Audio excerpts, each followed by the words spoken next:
I don't give a flying fuck what he thinks. I'm an internet god.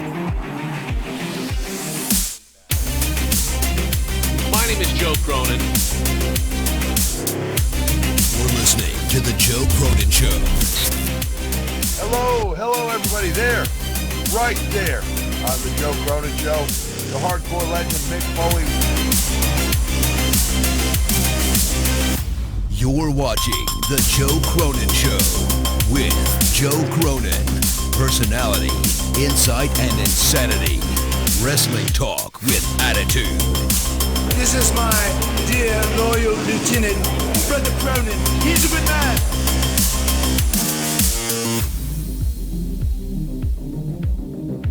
How about this? If you're going to call the show, grow a sack. If I offend you, fuck you.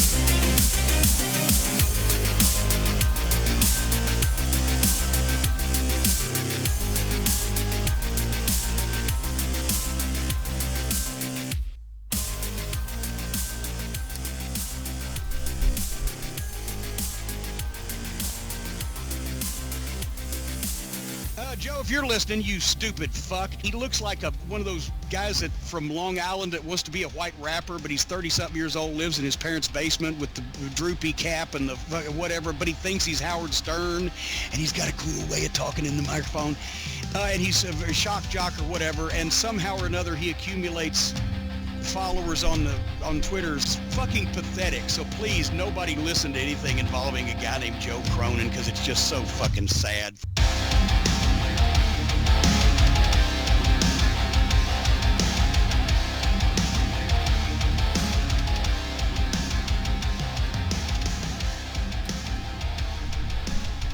What's up, wrestling fans? We are now ready for the greatest Royal Rumble of all time. The absolute best Royal Rumble, the greatest one. There has never been one like it. This will blow away every other Royal Rumble there's ever been, because this is the greatest Royal Rumble of all time. So that's what you say. When you already had WrestleMania, you can't have WrestleMania in Saudi Arabia. You have Joe, to, if you're listening, you have to go fuck. to. Oh, shut up, Cornette. You have to go to calling something the greatest Royal Rumble of all time, which it is certainly the largest, I believe, ever done. Yes, true. They couldn't call it the largest battle royal. They couldn't call it the greatest battle royal ever. They literally had to call it Royal Rumble, which to me is like, if they imagine if they had a pay-per-view called the Greatest WrestleMania after WrestleMania. Would that be okay? I would think that people would be not happy about that. It would seem you wouldn't do that, is what I feel like. And that's why I don't like the name of the Greatest Royal Rumble, but whatever. Raw was atrocious tonight, I felt. I thought it was just garbage. I don't know how anybody is awake at this point, how anybody could not be just fucking sleeping at this point tonight. People might be sleeping, because you know something? I keep track of the numbers, and right now, 738 people watching. We normally have 1,200 to 1,400 watching. Now, granted, maybe YouTube sucks and the alert didn't go out, but that tells me I think a lot of people fell asleep. First of all, quite a few people I know that were there were hating on it, and they were there. And so people are pissed. That crowd was weird tonight, too. Half of them were kind of cheering for Reigns. Well, it looked like there was plants in the audience that they clearly panned to. That was fucking weird as hell. The whole thing was goddamn weird tonight. Just felt terrible. It felt like a go-home show that I don't care about. What's up, Jake? Oh, your mic's They off. managed to go ahead and build and book an entire special event, pay-per-view, whatever you want to call it, in one show's time, 1 week's time. because they really haven't done much to build up anticipation for the Saudi Arabia event until tonight. I don't agree with that at all. I think they were building it up the last couple weeks. They didn't give. See, I feel like they went into full fucking gear tonight and put Backlash on the far back burner. Yeah, But I disagree with you because I think they put Backlash on the back burner 3 weeks ago.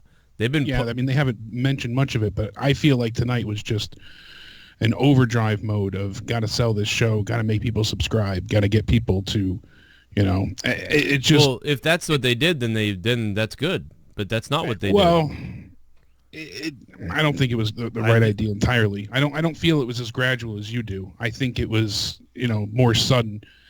I don't think so. I don't think so at all. I think 2 weeks ago we were talking about how all they were talking about was the greatest Royal Rumble.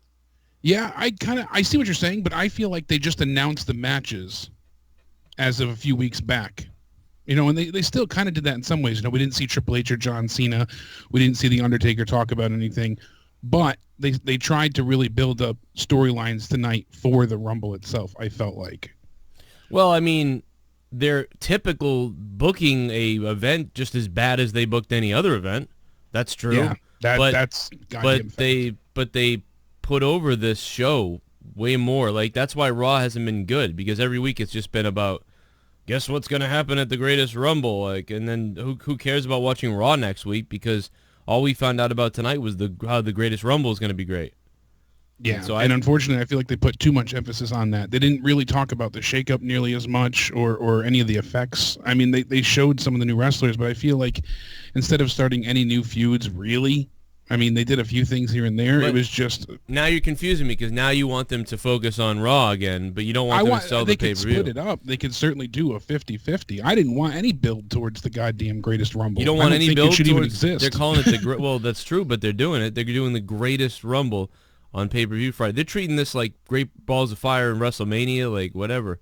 Yeah, I never thought that this should have been in existence. I think this is a travesty. This takes away from the actual Royal Rumble. People were worried about a women's Rumble ruining the legacy and the foundation that is the Royal Rumble. No, this does. Having two Royal Rumbles months apart from each other, that's a bad idea.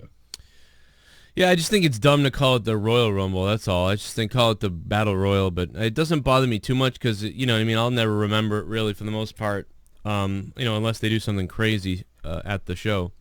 Yeah, they're already saying, it's the biggest of all times. They have 50 participants. Who they're having in the match is supposed to be better than... And I just feel like, why hinder your own pay-per-views? I understand why they're doing it, because they're trying to build into the Asian market. This is a 10-year contract agreement that they have with Saudi Arabia. This is all for money and financial gain. But, I don't know. I just feel like they're saying, fuck every other market but Saudi Arabia at this point in time. What do you think about them panning to those... Roman plants? Roman plants, yeah. I felt like they were heavily mic'd, too. Like, you heard them way more above everybody else. Now, granted, this happens when people are really close to the cameras, and they use the camera mics every now and again. Yep. That's when you'll hear the wrestlers' calls. But, hot damn, did those whatever you want to call them, plants, fans, setup, they were heavily mic'd. They were, wherever they were sitting, they had that already in mind to have them cheer for Roman. That was 110% a set. They were coincidentally sitting in very familiar seats behind the announce table. Yeah, and we didn't see any of the usual people sitting in the front like we usually do. Green shirt guy and the Dave Rose lookalike, people like that. I didn't happen to notice any of them in St. Louis either. Yeah, that's weird, huh? Almost makes you wonder if like those kind of tickets were taken away. Well, it seems like instead of giving away two $600 seats for $1,200 total in loss, kind of seems like you gave away 7 or 6 $150 tickets. Kind of weird. Yeah, and especially because, they were sitting in an area, but with the announce table being as far back as it is now, there's no reason the mic should have picked them up from where they were. The camera shots were looking at them, granted, but from where they usually pick up, the action and where the audio comes from, typically, the only time you hear fans individually loud like that is when they're fighting outside of the ring or they're yelling right behind the announce team. Like, there's a reason the mic will pick it up. This, you heard those fans clear as day for the duration of Roman's, promo and entrance. Yeah, I mean, I will say the crowd was... St. Louis has been a funny town recently. I don't know if everybody else has noticed this, but I do have to say that St. Louis has been a strange town. They've been louder recently. In fact, I can remember, I believe, the last 1 or 2 times that Raw was there. I can remember, especially the last time on the Raw review. If you go look it up, I guarantee that I said something about the crowd being loud, and we were impressed that the crowd was that loud. And what I think is happening in St. Louis, I believe, is you are seeing a mix of very passionate casual fans and very passionate sort of maybe smarky fans. I don't know, like not smart fans, but like a mix of like more jaded fans and casuals. Not quite, Philadelphia, New York, but you're seeing a mix of it. Like you're seeing the best. You're seeing the best of the casual fans. Like the Roman Reigns fans there are being loud, as opposed to some of the Roman Reigns fans in other places that just kind of sit there and go, oh, yay, there's Roman, I like Roman. But, the St. Louis fans that like Roman were really like, fucking we love Roman. But, so my opinion is, Roman Reigns got a loud ovation from a portion of the crowd tonight. I would say 30 to 40% of the crowd was very loud for Roman. There was probably 40% of the crowd that was also booing Roman. And but those people in the front that they panned to on the camera, those people just seem so planted or like just so ready to just bizarrely cheer for stuff. It was very weird. They panned right at them, right at the right time.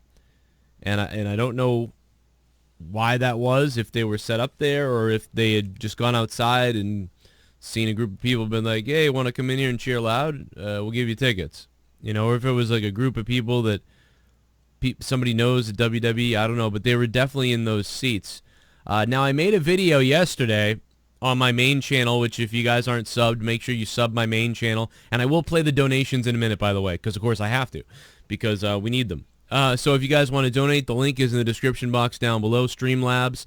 The Super Chat is still not enabled yet because YouTube apparently is behind with opening up monetization for the channels that need to reach it. Now, we've blown away all the numbers. We've killed it. You're supposed to have 4,000 hours watched and 1,000 subs. We have over 6,000 and 45. We have 50,000 hours watched. We blew it away. But I'm being told YouTube is backlogged until June with looking at new channels. So I may start going live from Corrupted YouTube channel because that has Super Chat. So, guys, possibly, I think tomorrow I'm going to experiment on the SmackDown review, going live from Corrupted, perhaps, maybe. I don't know yet. It's up to you guys if you think you'll use Super Chat. But anyway, Bobby Lashley. I said this guy's dead on arrival. He's dead on arrival because when Bobby Lashley was here before, sometimes he became although he seemed like a big deal, he really couldn't get to that next level to put himself in he couldn't get to Randy Orton or Batista level. He just couldn't even get there. Not even close. But sort of, because he was being put in that sort of spotlight. But then he didn't make it. And I said if he came back that it had to be something special. It had to be like something, wow, he's like important. Like he's right away he's important. And right now he is not right away important at all. He's an enhancement talent that was signed to create buzz and so they could do something. And that's it. It's once again another out for the writers. They rather than write compelling week-to-week stories, they switch the faces up and think that that's going to make for interesting television. And I made a video that I said Bobby Lashley is dead on arrival. And I had some people in the chat in the comment section telling me I was crazy, wrong, or I obviously, I needed to give it more time. I don't give things any time or something. And I don't agree with that. And I know that he faced Elias, but everybody's like, well, he was in a main spot with one of the main. I'm like, I don't think that Elias is that main spot. So here's the Bobby Lashley video, and the 15 dislikes are probably from the people who disagree with me that he has not been ruined by WWE. I think he has, because I thought he was going to come in and be facing off against the number one guy right away.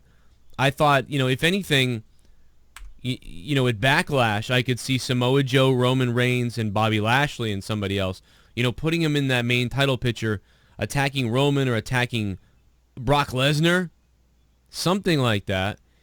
And we didn't see any of that. You know what even would have been interesting is if Bobby Lashley had arrived on Raw and debuted and Lesnar had been there, or if he had debuted at some point and Lesnar was there, and Lesnar kind of bumped into him and whatever the fuck, knocked over his shit, whatever, and, Lesnar said something like condescending to him, you know what I mean? Like, kind of like, get out of the champ's way. no, yeah, not even that. Like, more like, so time to start from the bottom again. You know, something like that. Like, look at Lashley, snicker at him. He knocked over his shit or something, and just look at him and be like, how does it feel to start from the bottom again? And then chest bump him and then walk past him. And then later on when Brock Lesnar's cutting a promo, maybe like Roman Reigns gets taken away by security or something or other, can't attack him before the Greatest Rumble. Bobby Lashley could then, have shown up and attacked Lesnar. But I know that they don't, the argument there is you don't want to make Lesnar look weak. He's the champion, and you don't want to make Lesnar look weak now. So I kind of get that. But the idea of having Lashley in something that seemed more important than just a squash the guy who's the sort of the top heel on the mic now that The Miz is gone.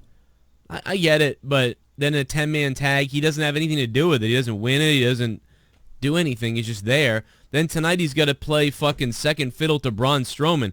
You just fucking made Bobby Lashley look like he is. He's gonna be a mid-card fill-in guy. I mean, dude, and only make the comparison because he's black, but I mean, I think we already have an Apollo Crews, so. Yeah, the crowd didn't give a damn. Even on the the Raw after Mania, the pop, the ovation wasn't even as big as it was for people, like when we saw Drew McIntyre return or, and anybody like that. Like, sadly, it's just he needed to have that infinite rub from, McMahon or whoever was higher up, creative. He needed to come in full-fledged, number one contender, or at least going for a big target. Like you said, he's floundering right now.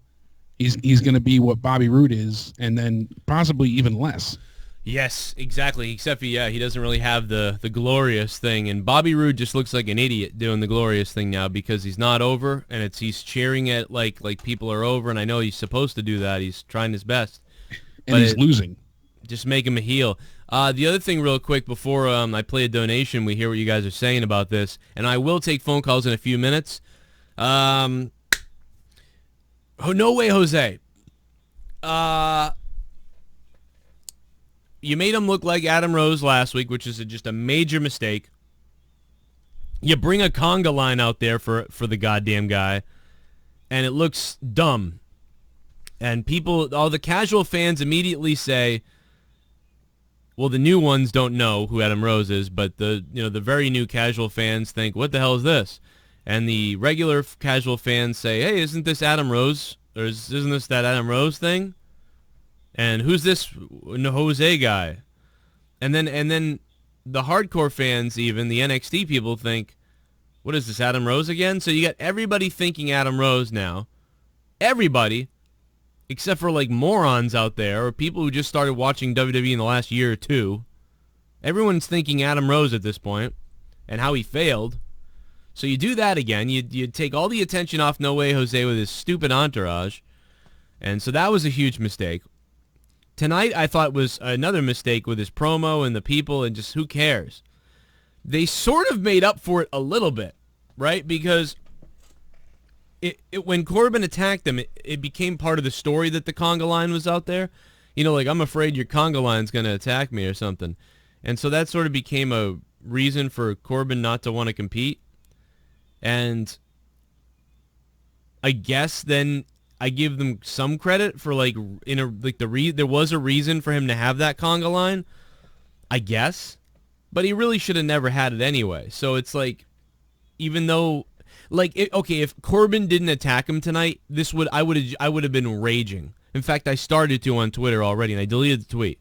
I deleted the tweet because I was wrong. Because when Corbin attacked No Way Jose with what he said, it was like, okay, I get why they had him come out there with the conga line, but it doesn't matter. No Way Jose is dead. They know that. He was brought up to the main roster because I believe they realized he's pretty much a failure. He's kind of a failure in NXT, and he's kind of a failure on the main roster.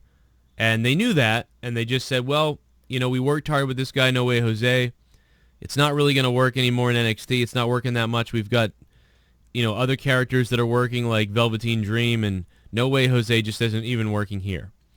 It's not going to work on the main roster probably because we saw what happened with Adam Rose. So let's bring him up, see what happens, and very least we can use him for enhancement of talent. So you have Ascension. No Way Jose is Ascension. Oh, and what are we complaining about, really? Right? Is anybody upset? Is anybody really upset that No Way Jose wasn't?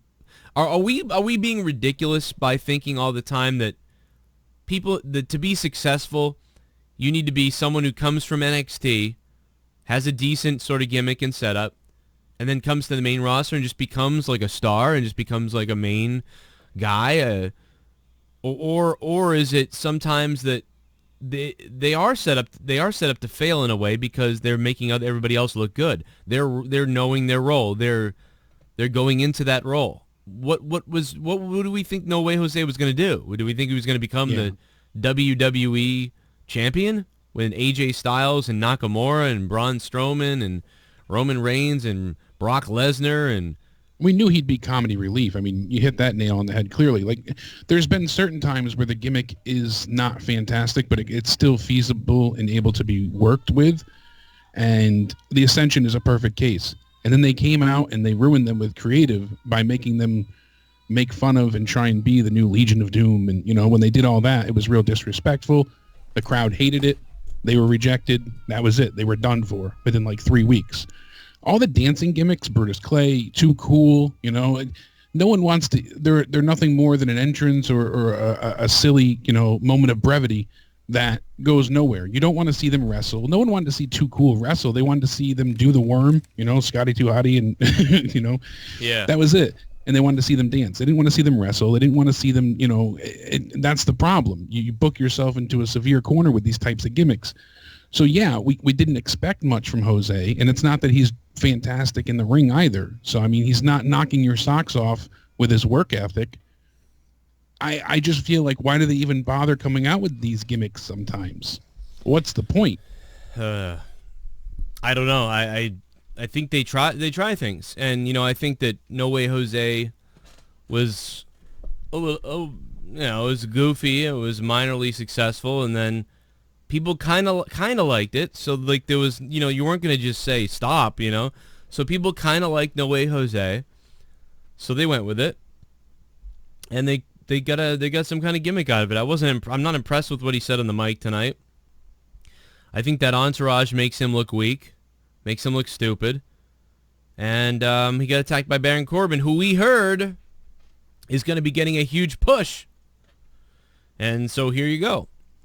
Yeah, he's apparently, gained a lot of respect by handling his punishments well, by losing the briefcase and all he was dealt after that whole, I don't know what you want to call it, the drama backstage. He just kept working and kept himself focused, and I guess management and creative, appreciated the fact that he didn't give them a hard time. So now they're saying that he's, grown up and he's deserving of a substantial push. No, it could be way. good, but I'm gay. No way. I'm gay.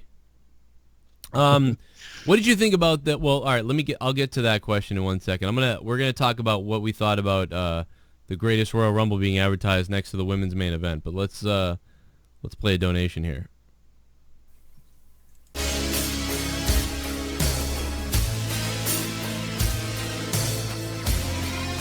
My name is Kane and I'm donating.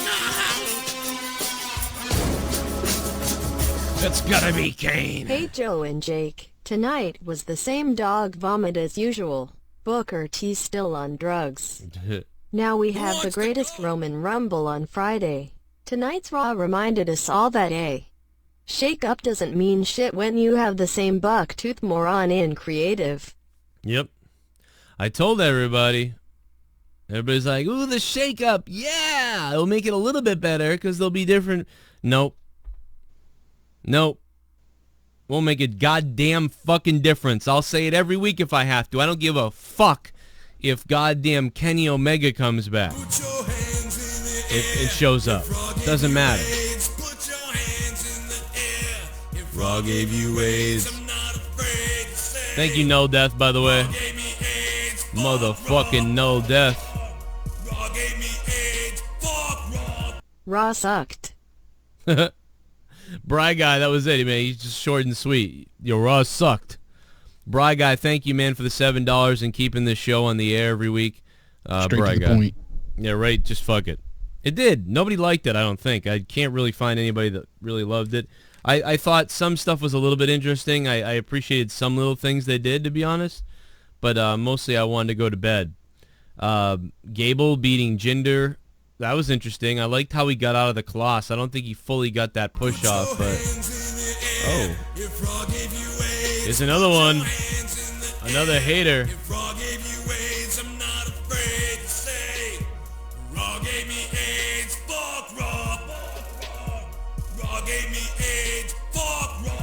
That is all. Raw gave me AIDS. Fuck Raw. Another simple one, dude. Just call me Luke. That's all anybody can say, dude. That's all anybody can say. I'll tell you why it sucked, but Luke, thanks for the $7, man.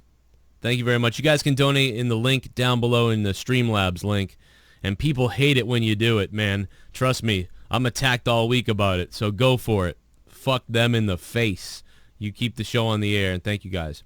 Raw was awesome. 4%. 4%. That is the lowest ever I've seen in a long time. 236 votes. 4%. I've seen 10 and 12 and 16 before. 4%. Raw was okay. 28%. 68% say Raw was horrible. Alexa's sweet ass and boobs. I was hoping Booker would jump Corey tonight. That would have been the most exciting thing tonight. Lashley, they will push in time. Good heel in TNA. Yeah, he was in TNA. Also, Matt Hardy was an amazing talent in TNA too. But guess what? This ain't TNA. This ain't TNA. Alexa's sweet booty fuck. I love you. Thank you for the $3. But this ain't TNA. Matt Hardy was a god in TNA. Matt Hardy was the best thing going in wrestling in TNA as far as I was concerned. So that don't matter. Yeah, he transcended, companies. My name is Kane and I'm donating. Gorilla Scroll! Lashley is so fucking bland. The darkest mayonnaise I've ever seen. Shout out to the chat. Hashtag FA Mustang. Oh my god. Dude, the darkest mayonnaise I've ever seen. The fuck does that mean? Gorilla Strong, thank you, man, for the 666. Man, that was disappointing tonight. Okay, so thank you guys, and we got some more coming up. We'll get to them in a minute. What'd you think? How insulting was that? That they played the Saudi Arabia Greatest Rumble right next to the women. It interrupted the women's match. Yeah, I mean, it was even they did it in the beginning of the night too. They went ahead and right off the bat, they had Brock come out, and then they went ahead and cut to a preview of the the Saudi Arabia show as well. A little less egregious, not having the women be in the ring at that time, but still, they cut right away to commercial immediately. Brock was still making his way to the ring. Ridiculous. But yeah, tonight's main event. Everybody said it on Twitter. I said it to begin with. This was the consolation prize for the women. You're getting the main event of Raw because you can't go to the show. Yeah. It's like, still so ridiculous that this is even happening. And I was listening to Chris Jericho talk about before. He said, he still really respects Vince and whatever they want him to do. They want him to be a part of the Rumble. Fine. They want him to face Undertaker. Awesome. He'll be there to do it. He said he's at a point in time in his career that he can kind of just do these things. He can pick up a match. People like to see him, and then he can dip back out and do his own thing. And he's right, and I respect that. But he was talking about how, and he makes a solid point here, they have a very unique way. He said this isn't, the United Arab Emirates and places like this. This is in, actual Jeddah. And the thing is, they have to have certain arrangements set And he said when he wrestled there, there was no women in the audience at all whatsoever. They had to take a break. His match was at 5:45, and he only had 10 minutes because they have to all leave the arena to go outside and pray at 6 o'clock. Yeah. So, and that's part of their culture. When I was driving home from Boston the other day, we stopped at the rest stop, and there was actually a family outside praying at sundown. Courtney's like, what are they doing? I'm like, it's part of their religion. They have to pray towards sundown at, at a certain time, and it's but that's things you don't consider in our everyday life. That's part of their normal culture. So they have to make certain amenities available, and so they're trying to like schedule timing around all of this. That's why the pay-per-view is also at an odd time, and I don't know. It's a bit of a clusterfuck, but it was cool to hear his insight. But what he said I just was, can't believe the women aren't able to go. What he said was fine. He's like, because he was like, it's like Star Trek. You go over there and you just do whatever their rules are. You obviously be humble and abide by their thing. I get that, and that's fine. I 100% agree with that. But it's the point that, you know what I mean, what they don't have to go there, though. Like, that's the thing, is they don't have to go over there and put the spotlight on the women like that. Or minus the spotlight on the women, which puts the spotlight on the women and makes it awkward for them. Those women are probably getting questions all week about it. I'm sure.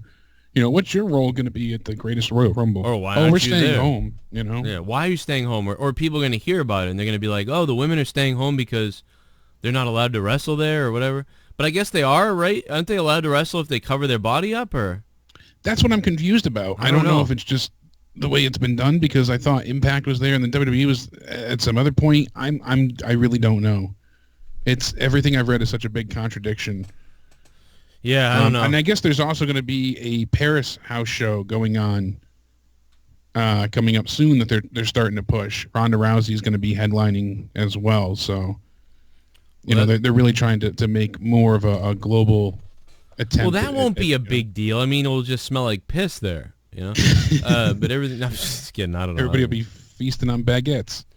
Yeah, it was a bad night tonight. Raw was terrible. The Bruins lost. I had the Bruins in 6, and they lost tonight to the Leafs. And by the way, real quick, just for all my hockey friends out there, based on what I've seen out of the Leafs, the Toronto Maple Leafs and the Boston Bruins, neither team's going to win the Cup, because Boston was definitely the better team in the season and seemed to have the better talent.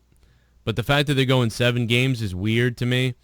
I think the young talent of the Bruins is not playoff experience, despite Chara, Bergeron, and Krejci and Marchand and a couple of 1 or 2 other guys who kind of been there.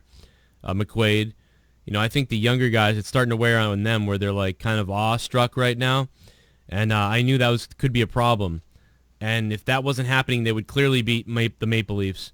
And I believe the Maple Leafs, anybody could win, the Bruins and the Maple Leafs, but I believe after seeing this series, neither one of these teams is winning the Stanley Cup. It don't look like. So, who cares anyway, I guess. But Game 7's coming, so enjoy, guys. But that's all I will say about hockey right now.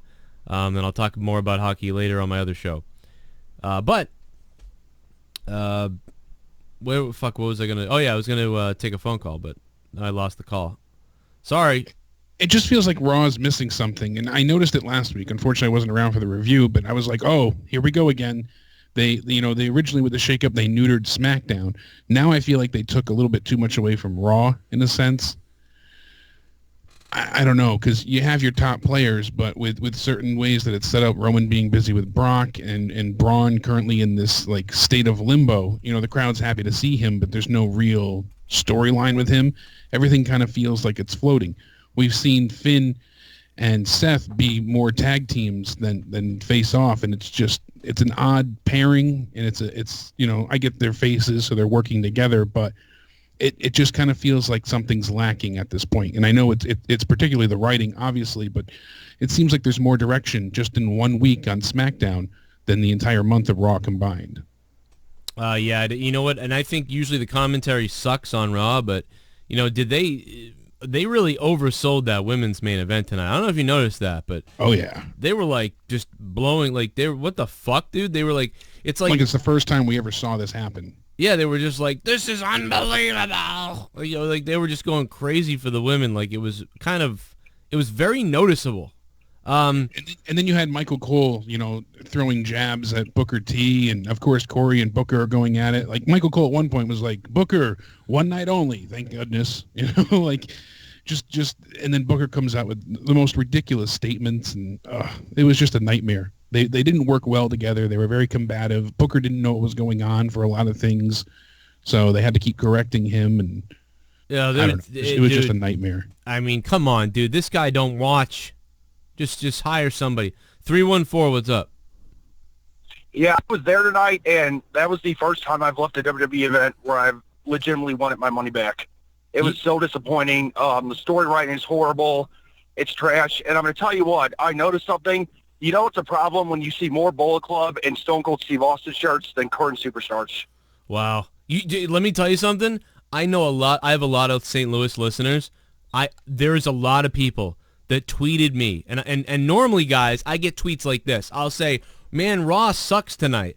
And then I'll get tweets from people who normally say it sucks too, kind of. And they say, like, I don't think it's too bad, Joe. I'm here, and it's kind of stupid, but it's all right.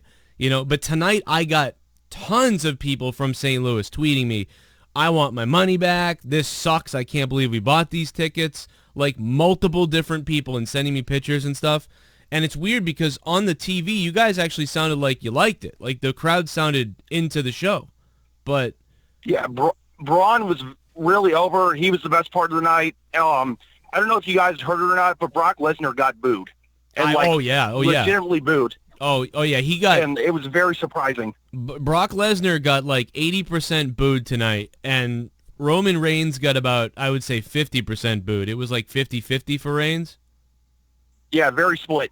Some adults some older people sitting next to us were actually cheering Reigns tonight, and I was shocked. Yeah, dude, St. Louis is a weird place. This has happened before, though, for St. Louis, like where... So how I would describe it is, I know you said you saw a lot of Stone Cold shirts and stuff like that. Were you up higher? I was in the 100s. So it was strange. It was one of the most bizarre events I've ever been to. Like, I can't really describe it. Like, and it was also one of the first events where people were leaving during the main event. And, like, that does not happen in St. Louis. Because, like, they are a very big wrestling city, and, like, 5 people in front of us left, people behind us were leaving. It was horrible. I almost feel like, because I don't know what to say, like, because so many people were cheering at the beginning, I almost wonder if it's kind of like Pittsburgh, Boston a little bit, but like a lot like Pittsburgh too. Sometimes in Pittsburgh, you can get more of the hardcore fans make their way in, the Pennsylvania tough guys make their way in, and you get more of a smarky crowd. But sometimes the very loud family casuals make their way in. And I wonder if that's what's happening in St. Louis, if it was so loud because the casual fans there are really passionate casual fans. Do you know what I'm saying? But you said you saw a lot of Stone Cold shirts and things, so I just think you had a mix of that. It's weird. I think people like you that didn't like the show were leaving, and I bet people that are casuals that were like, okay, we saw enough. I'm going to go to bed early, So I think you combine those two. Well, telling you about me, I was wearing a Bullet Club shirt. And one last thing, I think what took the crowd out of it, the Braun Strowman match should have been the main event. Because after that, it just died down. Yeah, I think you're right. I think that if they didn't have to, they felt they had to make up this thing with the women in the Greatest Rumble or something, which was ludicrous. But, yeah, they did it anyway. I thought it was a horribly paced show, I will say. The first hour was paced fairly well, but... yeah, I thought it was a horribly paced show. So, yeah, man, sorry. That sucks. Usually you would say that it was better live than on TV, and didn't seem like it tonight, although the crowd was fairly loud. Yep. Thanks, man. All right. Later, man. Well, good call. And I'm telling you, man, this same exact tone echoed throughout my Twitter from people who are there. Same sentiments. You can see that. See people tweeting. I heard it all night. And I don't know. Sasha Sweet Ass was there and, kept saying how, his entire section was just screaming for Reigns. And then after the fact, he had booed somebody and some woman got into his face and was like, telling him not to boo pretty much. And I've said this before, that St. Louis, a lot of times, is the loudest casual fan base. I would say LA can be a little bit like that too. You know what I'm saying? Like LA will cheer Reigns kind of, and St. Louis will. And I'm trying to think of somewhere else, you know, like Alabama or somewhere like that. It's not loud. You know what I mean? They're I've seen casuals. Hartford be that way before too. Really? Yeah, one of the shows I went to with Danny, it was that exact same way, where it was just, I think it was like, you know, family gets free tickets nights kind of idea, but you know, it had to have been. I mean, I've seen this at a house show. It's summertime when they only sold 40% of the arena, the lower bowl for the summer heat wave or whatever tour a couple of years ago when I took Gavin. Yeah. I recall you saying that. They booed the Bullet Club. They booed Anderson and Gallows when they first showed up. This is their first few weeks there, and out they come, or first month there, and out comes them, and the crowd fucking booed them in Boston. They got booed, and the crowd was roaring for the Usos. And the Usos were just their generic old Usos thing. And I was like, what the hell? And I saw little packages around of like hardcore fans that were doing the Too Sweet, but most people, it was like, dude, the Too Sweeters in there made up for 8% of the crowd. And you know, when you look at that, you can sort of understand where maybe WWE is coming from, trying to be safe with Roman Reigns or with other people, because they really do feel that people like us make up a small majority of that crowd. And if you just simply said, hey, Too Sweet's here, the club's here, you know, and then that was it, they only sold 40% of the place, and only 8% of the 40% were screaming for the Bullet Club, and everyone else was booing them and cheering for the Usos. So the merchandise sales are going to be for the Usos mostly. And you're sort of scoring a double, because back in the day, you know, if a heel, like, I don't know, I'm trying to think of a heel who's like maybe like the club, like maybe like Sid Justice.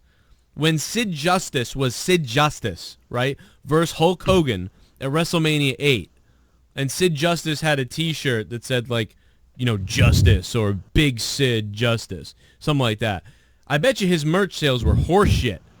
But nowadays, you could have Roman Reigns versus Sid Justice, and Sid Justice would have at least, like, 10% of the crowd buy his merchandise, which before you'd have one or none.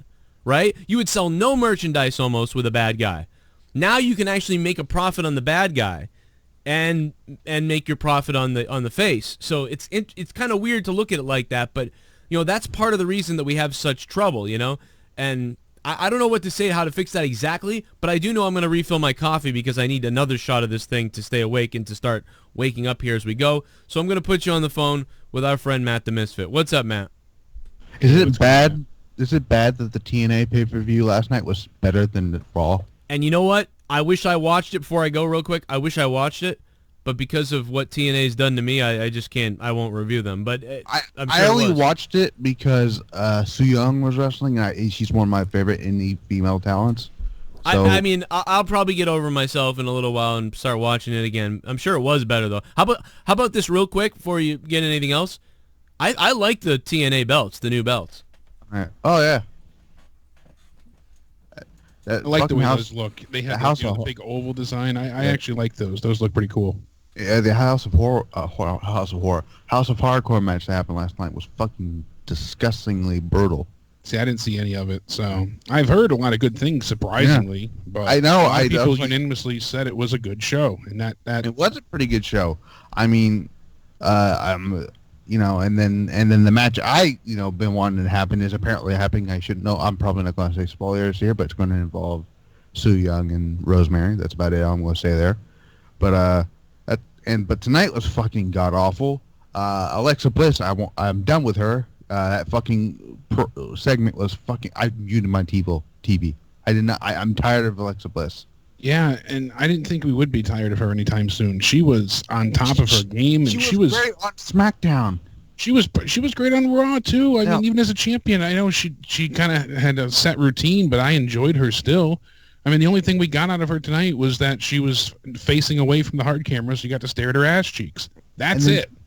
And then tomorrow night, you get a fresh I'm shocked to even say this. You get a fresh women's tag team match tomorrow night with Asuka and Becky Lynch versus the Iconic Duo. Yeah, that's going to be great. I guarantee they'll deliver. I'd rather see that than the fucking 10-woman tag match we're going to get. I understand why they did it, because they're not going to be able to compete on Friday. But then I thought about it. I'm like, they only did that main event just so Ronda Rousey can come out. That's it. Yeah. I mean, it was to bring out Rousey, and I don't know what they're doing with her. Though that joke I made on Twitter was hilarious. Ronda Rousey on her first Raw match. Yeah, really. She fucking put the thing in. She locks in the armbar. Yeah. Speaking of that's the thing. I don't understand what they're doing with Rousey. She should not be handled like this. All right, you want to make her a special attraction. The crowd popped when they found out she was coming out because you didn't make any mention of her earlier in the night. That was handled well. But then you have her come out just to play medic to Natalya, and I still find it fucking bizarre that Natalya is a face right now when she was a blatant heel on SmackDown. She comes over and immediately she's supposed to be treated like this good guy. Like 2 weeks ago. Yeah, that's what I'm saying. It was literally her last time on SmackDown. She was tearing down Charlotte as the champion the week before WrestleMania, like 5 days before. She was a heel attacking Charlotte and in the middle of the freaking ring. And now we go ahead and we're supposed to cheer her and act like she's, Miss Fantastic. I don't understand their mindset there. I mean, why the reason they did what they did with Mickie James is because she's going to be wrestling, not Natalya, but Ronda Rousey is going to be wrestling Mickie James at the house shows. Yeah, they're going to have them two face off. Which I wish it's going to be good. I guarantee it. Yeah. I mean, what she did Billy Graham is a fucking old motherfucking. He's motherfucking crazy. Ronda Rousey was the best thing at WrestleMania. I don't care what that old motherfucker says. A fucking broomstick can have a better match than he can ever have. So, yeah. But the best thing on Raw was the Bruno tribute. That was it. There was nothing redeeming or rewarding about tonight, and no.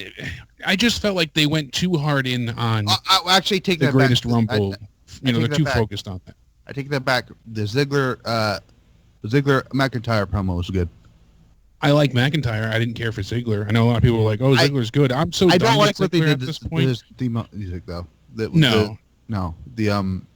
McIntyre. I swear to God, when he splits from Ziggler, you got world champion right there. Oh, he's not bettered himself immensely. My God! Always had the ability, but he didn't quite have the mindset. He's another one, just like Bobby Lashley. They handed him the keys to the kingdom, and he failed to, compensate. He wasn't able to grab the brass ring. And they gave him multiple opportunities, I feel like. He kind of hindered himself. The thing with Lashley is, I didn't care when he was here. I didn't care when he left. I didn't care when he came back. I don't think anyone asked for him to come back. He was always mentioned, as, he could be returning. And it never,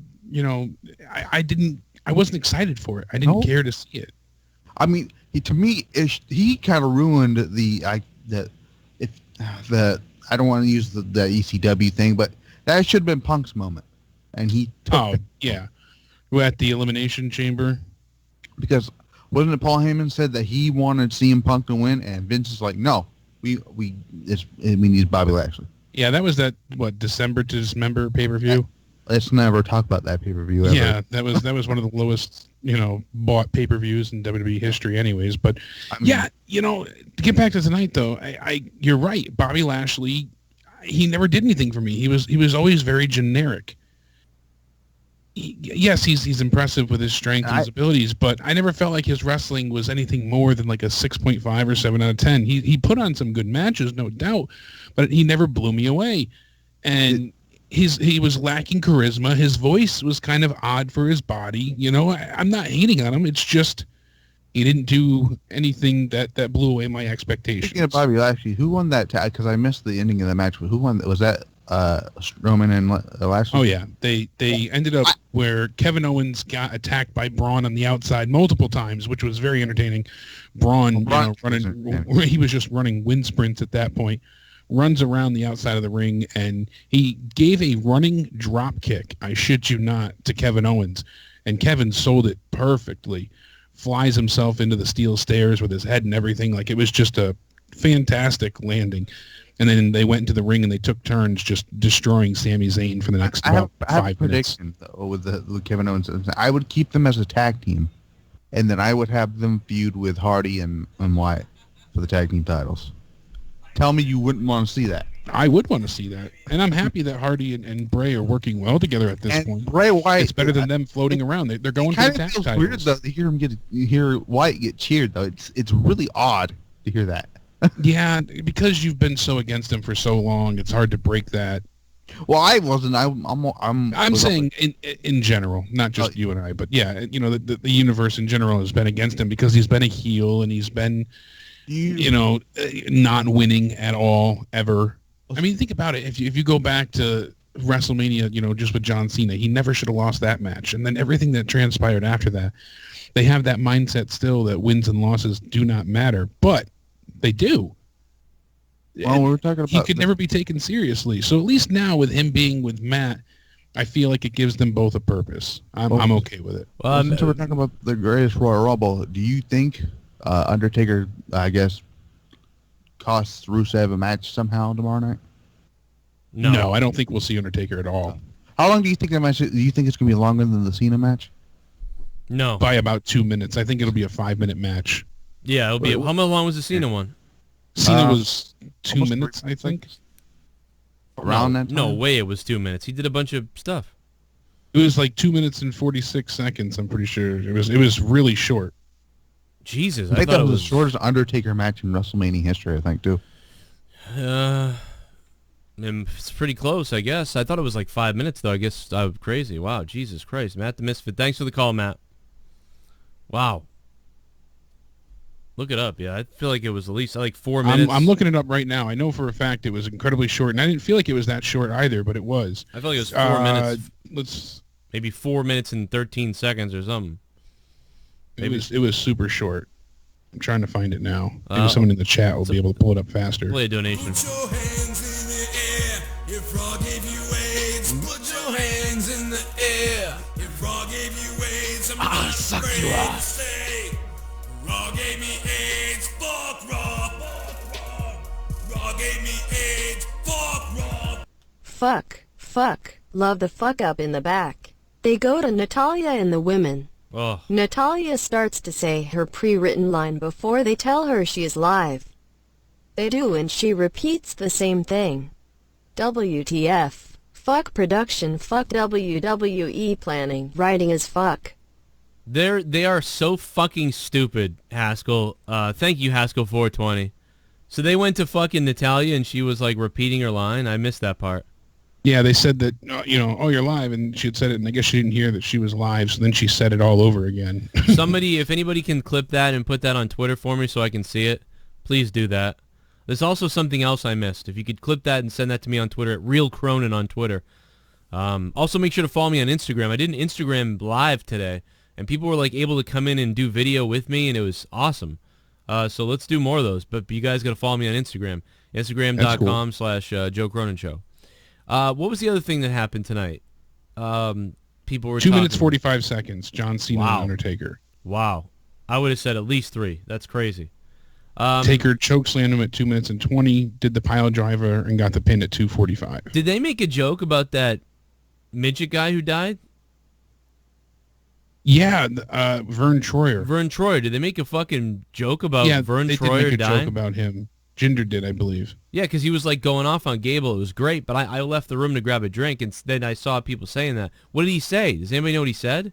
I missed it. I at first, what I can say is what I heard of Jinder's promo was great. It sounded like he was really going in on Gable. Now, it was the classic stupid backstage, like WWE 2K fucking... Like, dude, they suck. They don't know how to do anything. Like, oh, just have them in the back, and then he'll show up, and then he'll be mad. So, oh, you guys will face each other. Oh, like they do that all the time. But then Jinder actually went in on Gable pretty well, and I liked it. But then I left the room and sort of while he was doing it still, and apparently he said something about Vern Troyer, and I missed it. Anybody else catch that? I didn't catch exactly what was said. I saw it after the fact. If anybody has... somebody in the chat again will... I think Null Death might know. If you can clip that too, if anybody has that, clip that for me and tweet me that if you have that clipped, because I want to hear that. Talbot said before, when Bobby Roode was called Bobby Reed by Booker, things like that. Oh my God, he said, "I thought Mini Me died." Is that what he said? All right. Holy shit. That is fucking terrible. Ijai Cook or Ejai Cook, I don't know. I'm sorry, I don't want to mispronounce your name in the chat, but you said, do I think I can run the company better? In the past, I would have not said I could run the company better. I would say that I'd love to be an announcer, and I would love to maybe have a couple ideas here or there, but, I wouldn't want to do that. But seeing the product that we see every week now, yes, I do believe I could run the company better. Yes, I do believe I could make it so on Raw and SmackDown, there aren't giant piles of open seats still available. Yes, I do believe that I can make the product better so at house shows, you almost sell out 80% of most house shows. Yes, I do believe that I could do a better job, and I'll even double down on your ass. I believe I can do a better job as a PG show. I can do a better job as a PG show. Do you want to know the first reason why I believe that's true? The first reason why I believe that's true is NXT. They're a PG show. That's a more exciting show. Now, is that show going to work on the mainstream television? No. But I would put on a better show than what they're doing. Absolutely. Absolutely. And we understand it's a huge undertaking. I mean, there's so much to handle. Production is massive. They're broadcasting worldwide. I don't care. People to handle. I don't care where they're broadcasting. Week to week is difficult. You have to have a lot of foresight, and I still think we could absolutely do a better job. I know. And he also asked a question before. He said, "Why does it even matter? The way everything is going at this point. Why does it even matter?" And I said, What? Why does what matter? What are you talking about? That's what I'm going to explain about there being plants in the audience. He said, "Why does it even matter, Joe and Jake?" Well, because it's disingenuous and it's stupid. It'd be like if it's like if you tell everybody to buy a shirt, you know what I mean? Like so there's like a shirt sale stand, and the shirts all say like, "I'm the coolest guy ever," and the guy's like, everybody loves this T-shirt, the coolest guy ever T-shirt. And then so what you do is you hire like 3 people to wear the shirt and stand around the desk nearby as if they just bought the shirt. So people think like, "Oh wow, like other people are wearing the shirt too. I should buy that shirt." This is old carnival stuff. And the fact of the matter is why it's a joke is because this guy mostly gets booed. All right? He's not Hulk Hogan. He's not Cena. He's not Stone Cold. He's not even goddamn Shawn Michaels when he was the champion. Okay? Those people actually were cheered at some point by, legitimately mostly cheered by the crowd. He's not even Bret Hart. And so it's pathetic when you can't get that person over the right way. He is over in a sense. Roman is over in a sense. But when you continuously force this guy and it doesn't quite work out the right way, and then you literally have to pay. Would they have ever had to pay to have fans chant for Hulk Hogan? Did they ever have to pay to have fans chant for Stone Cold? WCW gave away free tickets. WCW gave away free tickets. TNA Impact Wrestling paid fans to sit there. It's pathetic and embarrassing. You are a failure when you need to pay people to come in to sit there to cheer in any sense of the way. You have failed. At least with TNA Impact, they were going into a different country and they paid for the audience, I guess, to make it look like whatever the hell, or to get people to come in and maybe just see it for the first time. So there was like somewhat of a strategy. They weren't trying to be disingenuous in a way, I guess, but yet they kind of were. So, I don't know, but I just know when you do that, you are a failure.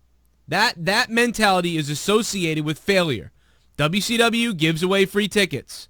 Oh, we're sold out tonight. Well, not really. Not really, you're not. WWE, I can never remember WWE doing something like this, other than paying certain celebrities, to sit in the front row. And I won't go into why I know that they did this, but I do. And I like, who said it in the chat here? I want to find it. Oh, Vincent said it's the same thing as you, botting your YouTube for 1,000 subs. Yes. And then congratulating yourself saying you gained all of them. It's the same thing as Twitter. It's a lie. It's like Ryback's Twitter. Go look at Great point. Go look at why. Remember when you see a guy who's tweeting like a dickhead, and then you see he has the blue check mark next to his Twitter account, and then you look at his tweets and you see that he has 1 like or no likes, and you're like, how does this guy have 50,000 Twitter followers? And the people that follow you, remember when you think to yourself, oh my God, this guy has 500,000 followers on Twitter and he just followed me. Am I special? But then you look and you see that he's following 400,000 people. And the point is, when he follows you, you get an alert. And then you look at him. And then you most likely follow him back. So he takes he gets a bunch of followers for being a follower. Seeming important. And then if he's really smart, he buys an app like Manage Flitter or whatever Twitter app there are. There's a bunch of them. And the app will unfollow 1,000 people every week for him automatically for a year, for whatever he wants. And then all those numbers start to drop eventually, making him look less suspicious. And hopefully, eventually you have 1 million or 500,000 followers on Twitter. And now you only follow 10,000 people. And you look like this amazingly popular account. And when you tweet somebody and they go, who is this? They go, damn, this guy's popular. Or when he wants to sell something, he can say, look at all the followers I have. But then if you Google his name and you look up the Twitter verifier, you can find out that 90% of his followers indeed are fake. And that makes him a loser. Like that Bill fucking dickhead guy who ran that website that was bullshit and then had all his fake followers. That's pathetic. That's what they did. And I had people screaming at me like, oh, Joe, how do you know that this is, you don't know that they were plants, that they were instructed to react, in a positive way or in an overly active manner. Joe, you can't know that this crowd, that these people were planted there to act more excited than they should have been to be where they were. And I just think that that's, you're naive. And it makes the company look sad that they're still going to such great lengths to get their pet project over any way they possibly can. They've let him break the fourth wall. We've laid out these accolades so many times, but who else would they do this for? They wouldn't do it for Daniel Bryan. They wouldn't do it for, Seth Rollins.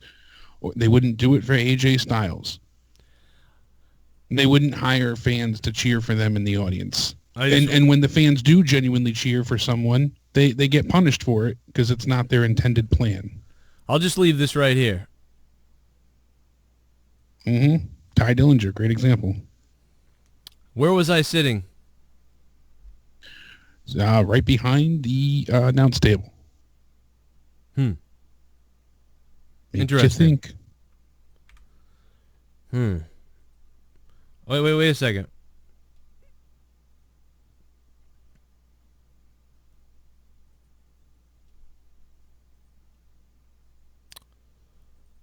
Where was I sitting?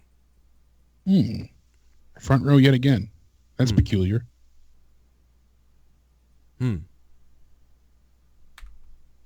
Interesting. I went to about 7 different shows. Where was I sitting? Oh, look at that. Same spot, right behind the barricade. On camera. Most other people are sitting down, by the way. On camera yet again.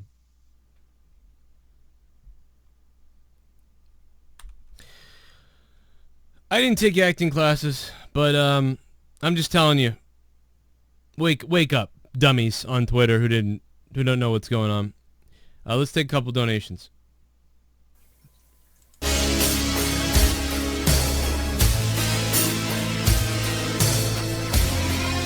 My name is Kane and I'm donating.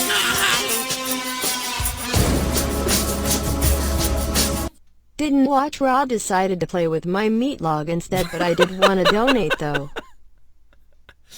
Oh my God, Broken Lion. Didn't watch Raw, decided to play with my meat log instead. What the fuck? Oh my God. Broken Lion, thank you. And no, that wasn't Sasha Banks, that was Leah. But yeah. She's my Sasha Banks. I always, I told Leah that. She's definitely the boss. I believe that. I have told Leah that. I told her that one time. I said, Leah, you kind of look like white Sasha Banks a little bit. Shit bum. Did you hear how loud we were? Did you see all the camera angles and TV shots we got? What bullcrap that was. I kept watching and saying to myself, is this crowd in drugs? I couldn't tell who anyone was really rooting for. Stupid idiots. Stupid idiots. Oh my God. Roman Plant, thank you for the $5 and becoming a $5 shit bum. Appreciate that. Roman Plant.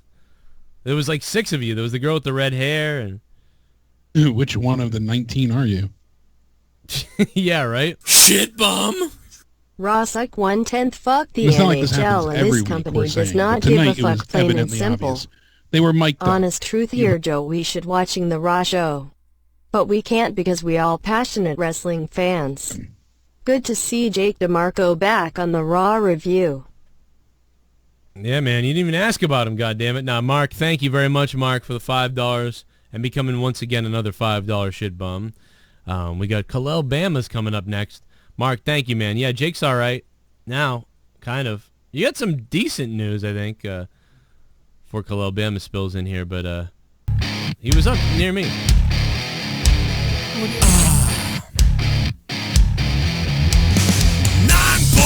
for a fuck. Someone donated 9. I'm getting hard. I got 9 inches inside of your wife. $9. I'm shooting my semen to the ceiling. I'm coming and my balls have turned blue.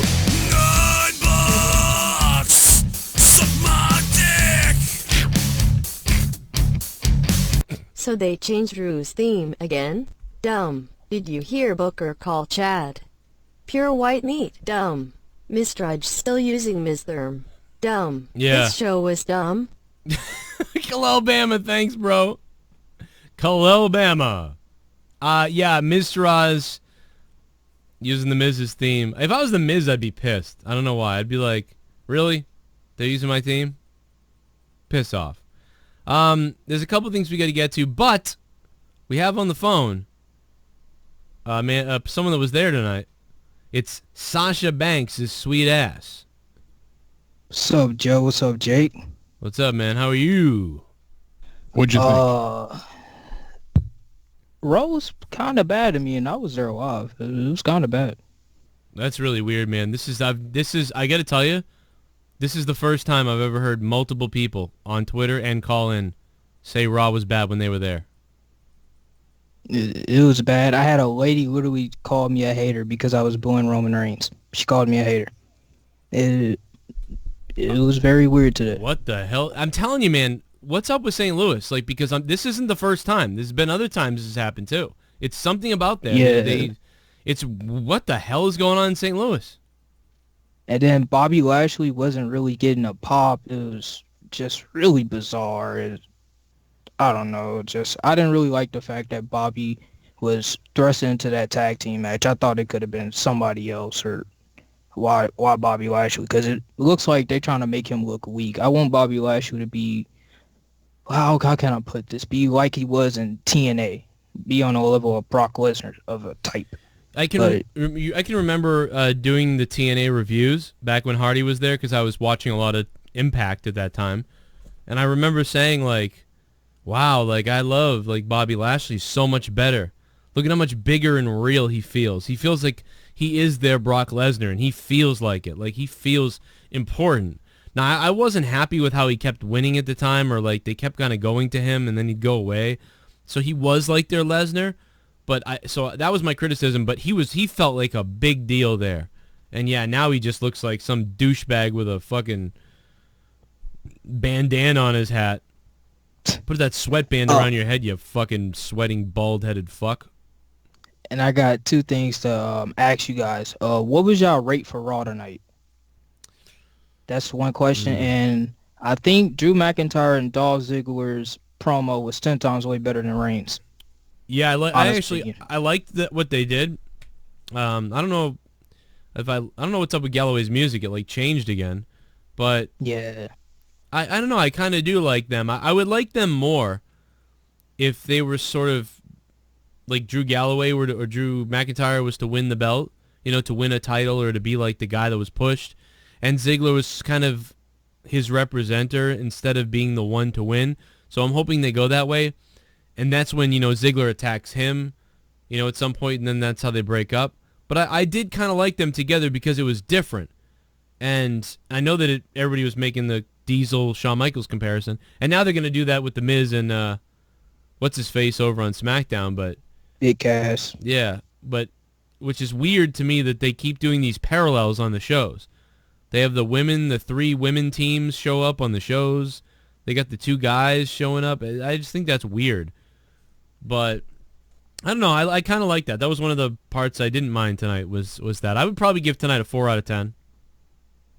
I'd probably give it the only way I give it a 5, the only reason I'm giving it a 5 because Alexa Bliss and Liv Morgan saved it for me. Just, sitting in the back just looking at their ass the whole time saved the show for me. That really saved the show for me because people was like, you paid $200 for these seats. I'm like, yes, to see pure ass. Like, fuck the main event. I had a feeling Ronda was coming out because right after Natty got kayfabe hurt. I'm like, is Mickey supposed to be fighting Ronda in like a tour or something? So that made sense. And now I'll add it up. We didn't get a dark match. I don't know. Just St. Louis is just a bizarro crowd. And I have one question about the commentary. Was it good tonight or was it terrible? It was terrible. The weird thing was when they don't normally get excited about matches, they were really excited about the women's match. Like, they put over the women's match like it was Shawn Michaels versus Bret Hart WrestleMania 12 or something. It was very strange. They oversold the women's match. And they stumbled all over each other. Like, it was just like Booker T wasn't sure exactly what was going on. Corey Graves seemed like Corey wasn't sure if he wanted to make fun of him at times, but then other times he did. And then other times Cole seemingly was supposed to be driving the conversation, and I think Corey went to say something to respond to Booker T. Booker T was on his own off the wall, and then Corey thought about responding to it, but then Michael Cole had to drive the initiative or the narrative and was probably getting told in his headphones, like, get the fucking thing, get the... And, like, so that was interrupting the flow of everything. So you got one guy in the back yelling into their headphones, and just... It was a fucking mess. It was a goddamn mess. This is why Vince was so good on the mic, because Vince was Vince. So like there was no one to really yell at Vince. There was just a producer. It was just Kevin Dunn in the truck to say, Vince, we're going to this shot now. Vince, this is coming up. Vince, we'll do this. What do you want to do with this, Vince? And then Vince would have to say, we'll do this now and cut to that and we'll go here. And that was it. It's way more cohesive to do that. But with Booker T not knowing anything, and randomly could talk at any time, but being told not to sometimes, and then Corey Graves thinking about whether he wants to respond or not to what Booker says, and then Michael Cole is just ignoring everything because he's just thinking about driving the stuff that's written there or whatever is being said in his ear to him, that it just clearly becomes a discombobulated mess. And it was just weird. Everything was wrong. They undersell when they should be talking more about it. They talk about other things instead of the match. Sometimes they should talk about other things instead of the match, and they don't. In the main event, they just oversell it out of nowhere, seemingly. Like, just everything they do almost everything they do is wrong. The only thing I liked tonight about the commentary was Corey Graves said Primal Concrete Sledge and made a Pantera reference, and that was it. That's all I cared. I was like, cool, that's cool. Yet again. Yes, as he always does. And I like to shout out Mike Bennett for liking my tweet because I wasn't suspecting that to happen. Like, No, Mike's cool. He'll do that. yeah, I didn't suspect that to happen because like he had a pre-match. It was a main event. I think he fought Zack Ryder, and he lost. And I just tweeted him, and he liked it to tweet. I didn't see that coming. Yeah. And overall, I just thought the show was probably like, I don't know. It felt like that I should have stayed home instead of spent $200. That's just how I feel right now. Like, I just got to see Jinder Mahal versus Chad Gable. Just Jinder in real, like, wrestling in, like, person, it looks fucking awful. And people were calling him Juice Mahal. It was a couple marks, but a couple casuals as well. Well, I'll tweet Mike right now, and I'm glad you told me that he had that pre-match. I saw people tweeting out the photos and stuff of it. But it's he's a good guy. It's too bad. Hopefully they'll start using him a little bit better than they have. And yeah, man, I don't know. It's too bad. I don't know. You had a good crowd though. I mean, we can't really complain about the crowd. I don't care that the crowd was cheering kind of. It was a little weird who they cheered for tonight, but that was it was a passionate casual fans, which I can appreciate. That is so much better. Like what we heard tonight was so much better than usual. It's way better. I'm not somebody who's going to root for the crowd to boo and like root for the crowd to do whatever. I root for the crowd to be excited. And I don't care who they agree with. Even if I don't like Reigns, even if I'm not going to cheer Reigns right now with what he's doing. But I'm not going to be like those fans are dumb in St. Louis. No way. At least they were loud. And they weren't all. Half of them were booing, half of them were cheering, but everybody was invested. I will say that. So that's a win for WWE, at least in St. Louis. That's what we used to get from most crowds with Cena. They could go to Idaho, they could go to California, they could go to Boston, they could go to New York, and a lot of times the fans would be loudly screaming for Cena and against him, and it'd be like, well, as long as everybody's standing, who cares? That's how they felt. But Roman, when you go to like, Arizona and fucking New Hampshire and Boston and New York and these places, like he either gets booed or their fans are too quiet. And then some people cheer. And that just sucks. So at least tonight, at least they made noise. And they booed Lesnar. Clearly these people were the ones that were on the side of like, yes, boo Lesnar, he's never here and he's the bad guy. So I was actually cheering Lesnar, and then people were like trying to like boo over me, and I'm like, there's really no point if in Saudi Arabia we 100% know that Roman is most likely going to win this match. Well, I wouldn't be so sure. I don't know about that. We thought that about the WrestleMania main event, and details of Brock's new contract is pretty fucking lucrative indeed. I mean, the report states Lesnar is going to receive $100,000 for every television appearance, $500,000 when he competes on a pay-per-view. Could be fake. And in addition, he's getting a fixed amount of $500,000 per year for image rights, which is to be paid in 4 installments of $125,000 each quarter. Oh shit! It could be fake too. I mean, they did this recently with saying he's going back to the UFC. He's not going to sign, and then they put Dana White out there. Look at the lengths they go to throw you off. Like if they think about it, they start announcing his new contract right now and stuff like that. Oh well, he's not losing the belt because he's here. Nope. And then he loses the belt. It could absolutely could happen. I think it could. I'm 50-50 on it now. I'm still picking. I think they should put it on Reigns and make Reigns a heel. But what I forgot was they're not going to be in America on next Monday. They're going to be in Canada. Yep. And I don't know what that Canadian crowd is like anymore up there. I don't know if they're going to boo Reigns or if they're going to cheer Reigns up there. I don't know. Now, going back in time, you would think they would boo him. Being a Canadian crowd, they would say, this guy's not the best wrestler, Let's boo him. But I don't know, because before, I remember Bret Hart coming back a few times up there, and the fans weren't blowing up like they used to, and it was like, man, we're in, like, Montreal right now. Like the fans are cheering, but, oh my God, Stone Cold could come out and get a bigger ovation. But back in the day, Bret Hart, this place would have blown off the hinges. And even, I don't get it. So like I was like, I don't know what kind of crowd we're gonna get. I feel like all those old wrestling fans aren't even there anymore, or they don't go to the shows for sure. So I don't know. Anyway, but Thanks, man, for the for the call. Anything else you want to say? All I want to say is thank you for all the people that was there that was in my row that left a lot of empty seats for me to lay my head down there because it was very comfortable. I my whole entire row, so it was like the 3rd hour of Raw, and they think he got right to Finn Balor, Seth Rollins versus the Miztourage, and I looked on the side, I seen empty seats.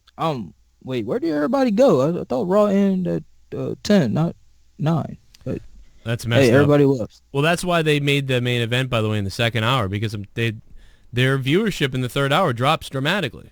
So there's another reason for that, you know? Yeah, the audience they aim for goes to bed. Yeah, I thought Brock and Roman was going main event, but then I seen on Twitter that the women's match is going main event. I'm like, oh god, this is going to be bad. And then right when Ronda came out, the crowd actually was alive at that point. Yeah, they were hot for Ronda. Yeah, then died right after that. But yeah, I'm gonna let you guys go. I'm gonna be still watching the show.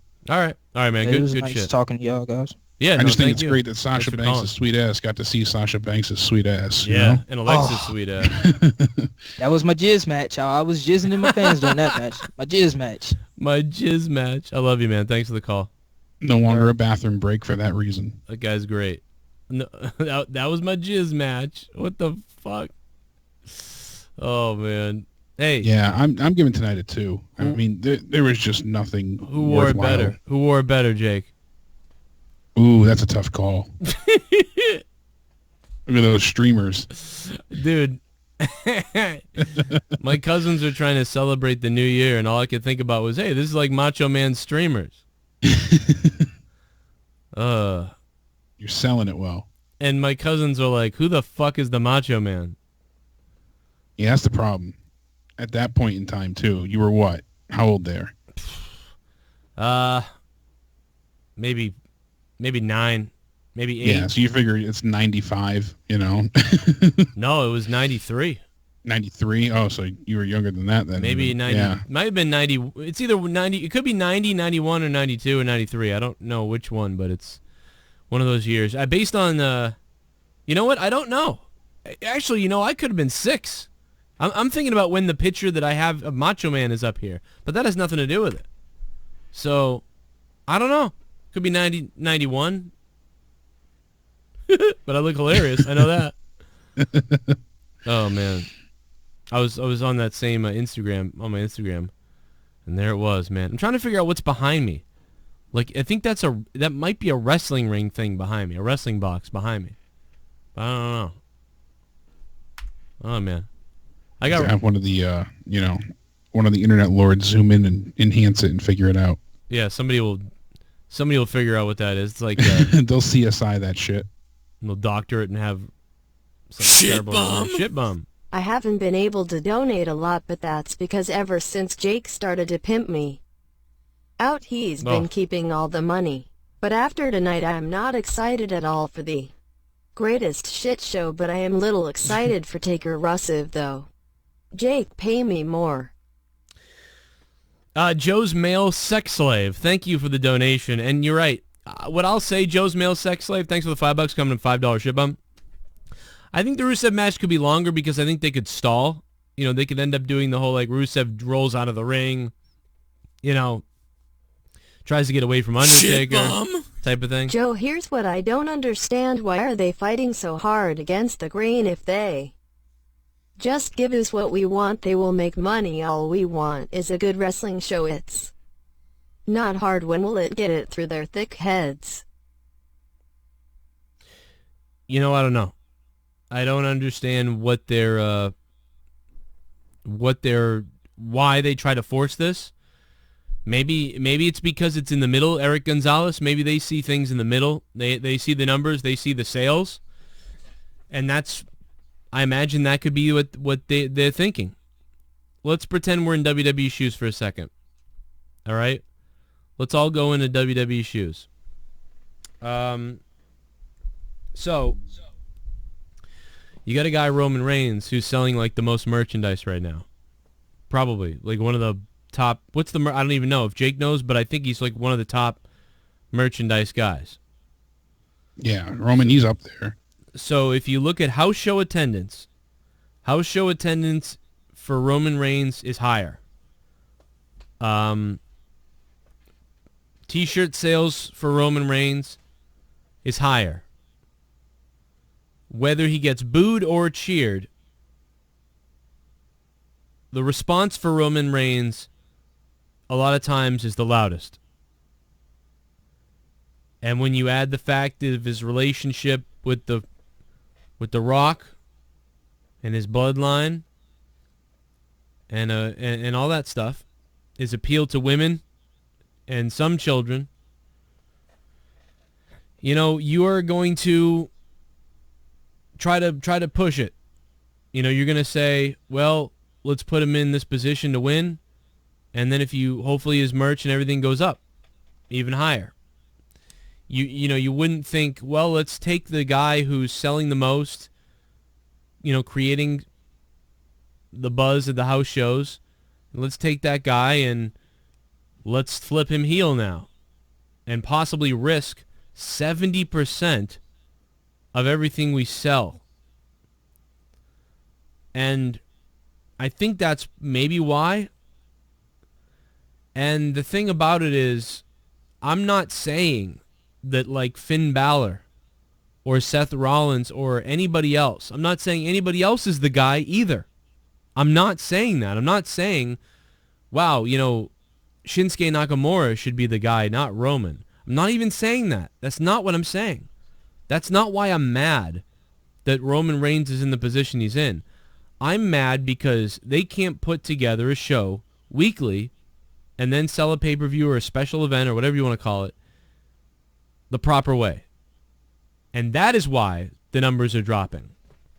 The way they book people, what they write, and what they choose to do is the reason why the ratings are dropping and the house show attendance is falling. It's not because of Roman Reigns. It's because of the decision-making and the writing that they decide to go with. Now, I'm not saying the writing because they could have many writers that are writing great stuff. Sometimes they do. Remember the list, the Jericho the list, like Raw was horrible at that time, but those list segments most of the time were pretty good. And Jimmy Jacobs that wrote that with Jericho? I believe so. So, Jimmy Jacobs came up with some gold. It almost didn't happen, and he got that story to go through. They got that thing to work. But how close were they to not having that go through and not having that happen? It almost didn't happen. And that was one of the better stupid random stories that they did something with. And that was like the comic relief. Numbers be dropping, ass cheeks popping. Kevin Forster in the chat. What's up, man? It's kind of surprising, actually. Like the top selling shirts. I don't know. Who do you think actually sells the most merchandise right now? It's no longer John Cena. He's not even in the top 10. Where's Roman? 3, 4, Roman's 2? Number 5. Okay, Roman's number 5. Yeah. Wow, so that's not good. That surprised me. That is surprising. It's his This Is My Yard shirt is number 5. Okay. All right, let's think about everybody on Raw. Raw and SmackDown. So. I suppose it would help me if I saw the T-shirts because I could probably tell, but let's say, where's Seth Rollins? Is he above Reigns? He's lower than Reigns, actually. He was 6th or 7th on the list. See, so right there, like anybody who's like, oh no, Reigns should turn whatever the hell. Well, no, because what is Seth up next? No, he's not. He's doing good. Seth was on twice for the Burn It Down and the Monday Night Rollins shirt, so he was on there twice. But when are these numbers you're going to read me from? Like, what's this is from. The first list is from February 21st. The other one is from March 28th. So, man, as of February, it was AJ Styles. Wow, I was going to say AJ might be on there, but I'm surprised he's beating Reigns. Yeah, it was shocking. Followed by they're still in the top 3, the Usos.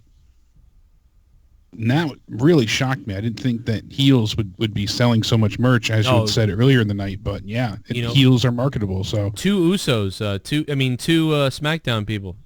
Yep, and then Elias is his World Tour T-shirt, and and then Braun Get These Hands shirt was the top in February.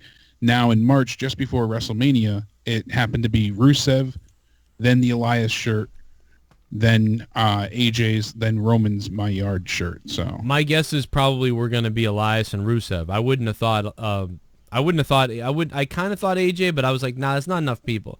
So AJ and Usos. Not surprising though, but I didn't guess them at all. I was thinking a lot. I was like, maybe I'll say Elias, maybe it's Rusev, I don't know. And then you told me AJ and Usos were surprising. So wow. So they're outdoing Reigns. So that I guess this is preliminary. We still haven't gotten final results yet as far as sales figures. But from what I'm seeing is that the number one shirt sold at WrestleMania was for Ronda Rousey. Really? Yeah. I bet you a lot of those were sold afterwards because people because people enjoyed her so much. That's what I was thinking, honestly, because people were so impressed. Yeah, they were like, "Oh shit, let's get a Ronda shirt. That was sick." But it doesn't specify if it was bought at the show itself or if it was bought online. It just says WrestleMania Day sales. Yeah, because I would think a lot of people would buy a Rousey shirt because if she never came back again, that's kind of a collector's item. You know, I got Ronda Rousey's shirt from, her WrestleMania time. You don't know how long she could last. That is so surprising. And that's a funny thing, like Stacy said in the chat, Rusev's over, but Vince is burying him. We see that so many times. Rusev's the number one sales, item commodity right now. Yeah. And yet. Well, I think they feel, my only other explanation possibly could be that they feel that that's like a flash in the pan. They feel like, well, Rusev Day will come and go. These people eventually will stop buying, Rusev Day shirts. But they feel like they could always release a Roman Reigns shirt. It doesn't matter what it says. It could be, he could say, My Yard Now. It could say, Believe That, Baby, or Believe That. And then, in different ways, they could keep selling different Reigns, like Superman Punch, or my everything you said is just so fluffiously gay. It's just ridiculous. So you think about it. It is stupid. Superman Punch, My Yard, Clown Fucker. It's Clown Fucker. It just doesn't work. It's just ridiculous. They need to just give up on the face Roman already. I'm trying to find these stupid excuses for why they could possibly fucking like this guy. Oh God, that was the funniest thing you've ever said, I think. I can set that up perfectly. Get these hands, Superman Punch, Clown Fucker. Oh my God, that's funny. Like you said, I don't know how people get behind him at this point. And I want to like Roman. I do. You see him, and you know how many people have sent you the promo. I don't want to like him. I want to boo the fuck out of him. I want him to become a heel, God damn it, WWE. Yes, but I'm saying I want to enjoy him. I want to have him be on TV and not be like, God damn it, change the channel. Now that was gay. You want to enjoy Roman Reigns? I do. I want to drink him up, him and the clown fucker. But yeah, it's just disappointing. We see that so many times. I don't think Rusev Day could be exactly a flash in the pan. I think it will be, sadly, but the Yes movement could have been a flash in the pan too. Now, unfortunately, the circumstances worked out that CM Punk left, and that it left a huge spot open for Daniel Bryan to step in and have that WrestleMania moment and become the top guy. But the Yes movement could have just been a flavor of the month. Same thing with Rusev Day, but they could actually invest a shit ton of time into him and his character right now. It could be huge. It could be bigger than what it is now, and it could be lasting. It has lasting power. It really does. Maybe these people know something that we don't know. You know what I mean? Because fast forward a little. I mean, rewind. Forget the sales. Forget everything else. Rewind. They put him in NXT. They're talking about him, all this stuff. He's going to do all these things. CM Punk requests the three guys. The WWE says you can have these two, but you have to take Roman. So CM Punk was forced to take Roman when he didn't want to do it. And then Reigns was pushed as the guy in the Shield. Even though we all said, lots of people said they loved Dean the most. And at the time, I liked Seth the most. And by the way, if you go back and go watch the old videos, go watch 2012, 2013, and 2014 Joe Cronin Show. And listen to me talk about the Shield. Most people we talked to liked Reigns or Dean Ambrose. Very few liked Seth Rollins. And Seth Rollins was my favorite because of his wrestling. I wasn't sure what he was going to be able to do on the mic at the time. I knew that Dean Ambrose was going to be the best on the mic at the time. And was the best overall WWE wrestler, it seemed like. But come to find out, Dean has gotten worse every single month he exists in WWE. And Seth Rollins, surprisingly, has been the best solo act of all of them as far as I'm concerned. I know Reigns has been in the main events, and Reigns is pretty good and everything. But for me, the most entertaining guy ended up being Seth when he was a heel, even though he was a little goofy. But it was pretty good when you look back at it. I'll remember Seth's run as a heel. I barely remember anything Reigns does, other than I just thought it was weird and I didn't like it. And Dean Ambrose... I'm going to kill him anyways, John. I'm going to kill him anyway, John. He almost killed Edge. But I'm never going to remember so much this. of that stood out. You know, the shit with him with the Money in the Bank briefcase and then actually getting the title at Mania and everything afterwards, the J&J security. Nothing with Reigns. You think back, what's memorable? The only thing I can think of is when he got physical with Vince. No, I don't even... I remember when... That's the only thing that stands out to me. remember when Vince said fuck live. I don't remember... I don't remember what he did That with was kind of Vince all too in the much. same night, I believe. Right. Okay, was it? Yeah, that's why. I believe so. That's when Superman punched Vince and got the belt, and he won it from Sheamus. Okay, yeah. That's the only thing that stands out. Listen to out me, of you little everything from Roman for the past 4 years. Yeah, I love Dean. I loved Dean when he was John Moxley, and I loved Dean at first in the Shield, and even a little bit into it. And clearly he was sort of the leader, speaker of the Shield. Dean was, and that was because he could talk the best. So it was like, well, yeah, he could riff. He could spit fire a little bit, and it was entertaining. And then I remember Dean, when he was sawing a goddamn dummy's privates and coming out with the hot dog truck, and we're like, oh, this guy is the crazier cousin of Stone Cold. Like he had that kind of he was compared to Stone Cold a lot, but it was a good comparison, I feel like. And then he just dropped off the wayside. I feel like he didn't give a damn. Like Blue Easy just said, all you remember now is that damn Stone Cold podcast. Yeah, that's all you remember is him sitting there stone-faced. Like an idiot. Dean, you had a pretty hard childhood, You want to tell us about that? Nah, man. Like just... Let me get the donations up here. Because I dropped behind a little bit. Let's see. Here we go.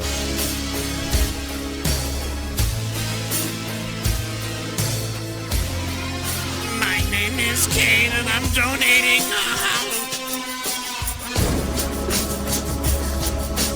Hey Joe and Jake. Joe, I am gonna make my first YouTube video. Could you please give me a beginner tip? Take care guys, have a good night. Don't use copyright material. No, I don't know. Just Paul 45. What's up, man? How you doing? I don't know, I guess. Make sure it's entertaining. Make sure you're speaking fast. Like you're speaking, you're doing something that you would listen to and not doing something so that you could see yourself. Shit bum. Thank you, Just Joe, Paul. Jake, do you guys think the rating would be decent if that made Punk and Daniel Bryan the main faces of the company instead of them trying to rape us with Roman? do you think the rating would be decent if they made CM Punk, Daniel Bryan the main faces of the company instead of them trying to rape us a Roman? Broken Line, thanks for the $5. No, I don't really. I don't think the ratings would be too different. It comes down to the writing and the decision-making and the week-to-week storytelling. That's why I say That's the problem. Things didn't change, just the people. That's why I'm saying that's it's what we not did with the shake-up, and it didn't make a difference. That's why it's not Roman's fault. My God. Joe, how long do you think this Rusev thing will last in Jake since you pimp is pimping easy? Jake is pimping easy? Pimping ain't easy. No, it isn't. Broken Lion. Broken Just Lion. tell your male sex slave he's only worth what he puts out. Broken Lion, thanks, man. You know, Jake, I was playing PUBG the other day, and these guys crashed into each other. This fucking guy got launched out of the Jeep 100 fucking yards away, and I was dying on stream. And then me and D Moon got a chicken dinner. We're gonna play PUBG in a few minutes, by the way. Yeah, that test server is supposed to be out too, I guess. Tonight? It's I guess they're like setting up times, supposed to be from 8 p.m. to 1 a.m. our time, I believe. I thought it was 11, but it might be 11. It's I don't awful, know. dude. It's the I've gotten worst different times. Things. Okay, Troy sent me Wednesday, Thursday, Friday, 8 to 11, Saturday and Sunday, 8 to 2 a.m. That's what Troy sent me. Yeah, and then I had seen 11 to 2 because the 8 to 11 originally was Pacific time. Then they said Eastern. It changed quite a few times. But yeah, the test server is apparently out for download now, but I couldn't find it on the marketplace. So yeah, guys, we're going to play the hell out of that. For all the people that join us a lot of times on the Twitch stream, first of all, make sure you guys follow me on Twitch, twitch.tv/Joe Cronin JCS. Link should be below, hopefully. But come on over to Twitch and watch us. We'll be live in a few minutes from there. And we'll be playing some PUBG, I think. And D Moon hopefully is going to be there. And maybe Troy will be there. I don't remember. I'm going to message him now, actually. It says test server available for download April 24th, 12 a.m. your local time zone. Well, it's midnight here. And it's supposed to be up for download. It says just search PUBG test server and the Microsoft Store, and you can download it. This has happened to me multiple other times with other games where like they say it's there for free, and I can't find it. Same thing's happened to me multiple times. Yeah, there's been a few betas in the past where they weren't accessible, so. Okay. Well, I am fucking fucking obliterated from Raw tonight. I don't know if Joe, how long do you think the Rusev thing will last? And Jake, since you pimp is pimping easy. Oh yeah, the Rusev thing. I don't know if we answered that part, but I don't know. I think the Rusev thing could last another month or two based on what they're doing to it. But I think Rusev realistically could have lasted a much longer if they had given it some sort of push or given it some sort of story. How about, somebody's facing Rusev at some point and they want to, if Rusev loses, he has to stop saying Rusev Day. You know what I mean? A lot of the smarks out there believe that they're going to take away Rusev Day, just like they sort of dumbed down Ty Dillinger's 10. They got rid of Wade Barrett. They got rid of all these people. So why not go ahead with that knowledge and have someone eventually say, like, you'll no longer be able to say Rusev Day if he loses the match. And can you imagine the crowd cheering, screaming Rusev Day during the match then, invested in it, and then he beats the guy? Just a stupid mid-card story like that would be better than, I don't know, whatever they're doing with him. I don't know.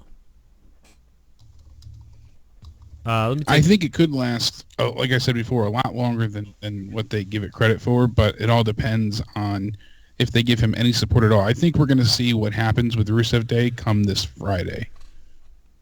I think his match with The Undertaker is going to be very telling. I know he's going to have to end up losing. It's hard to believe that Undertaker would take a loss here. Yeah. But if Rusev can walk away looking somewhat victorious in defeat, I think it'll help I don't think bit they more care. with the Rusev Day longevity, but I don't even think they care. I think they'll 8 minutes, it's over. You know, but if he gets truly, literally buried and figuratively, then I think it'll be over in less than a month. I mean, honestly, I think whatever they do with Rusev, this match won't matter to me. Like, it doesn't matter if they squash him or kick his ass, or he even if he did well. You know, I just don't think it matters, this match. It's just do. I don't mind if Rusev loses in 6 minutes to the Undertaker in a casket match.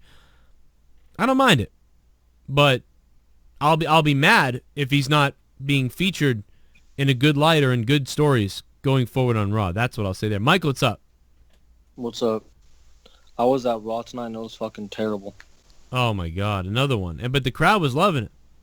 Yeah, especially for the Braun Strowman match. Yeah, they were hot there. But nobody, dude, everyone I talked to from St. Louis says that they didn't like it, and that's weird.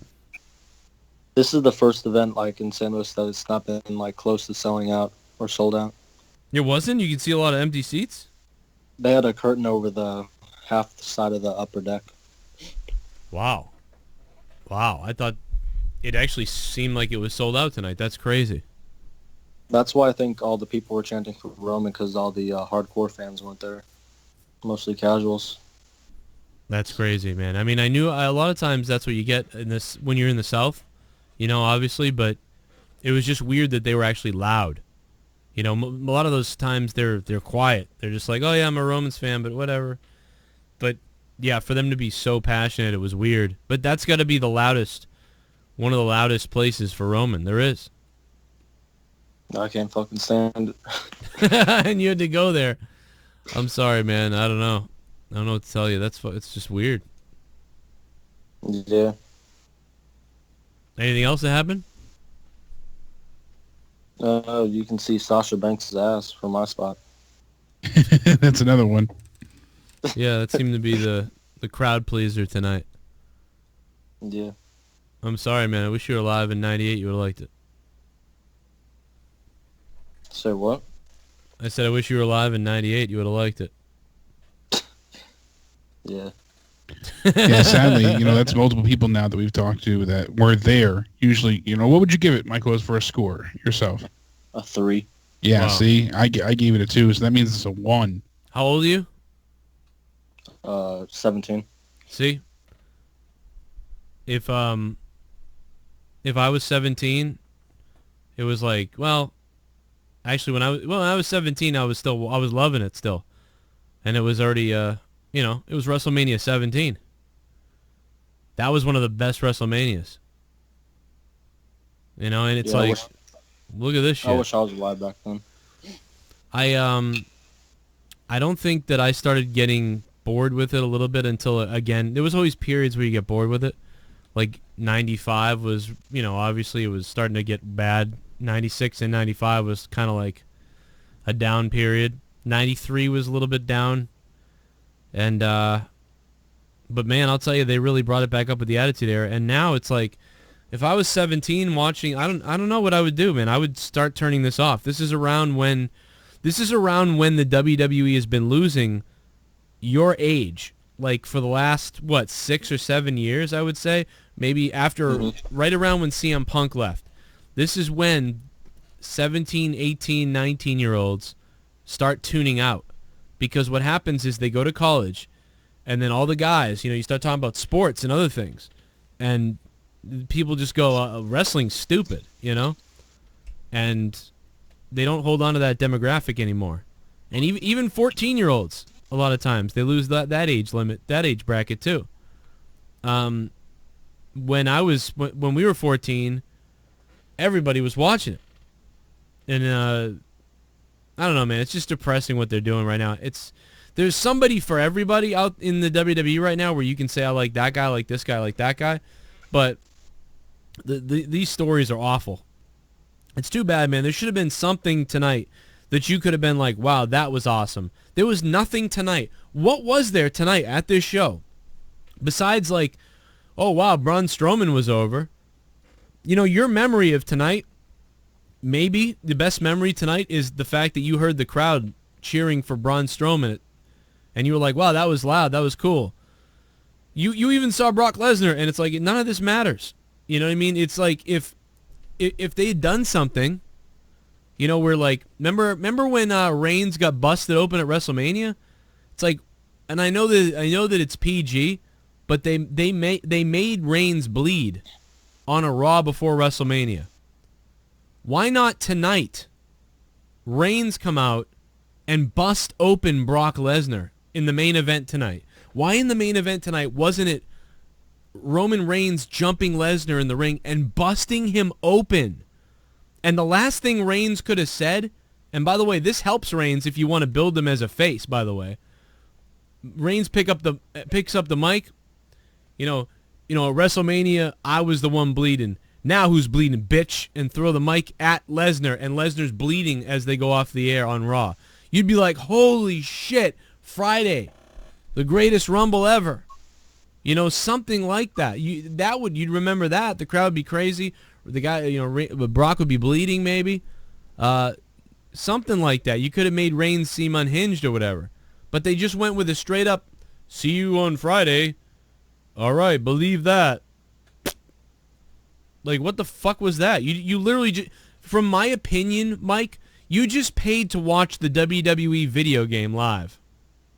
Oh my god, that shit's terrible too.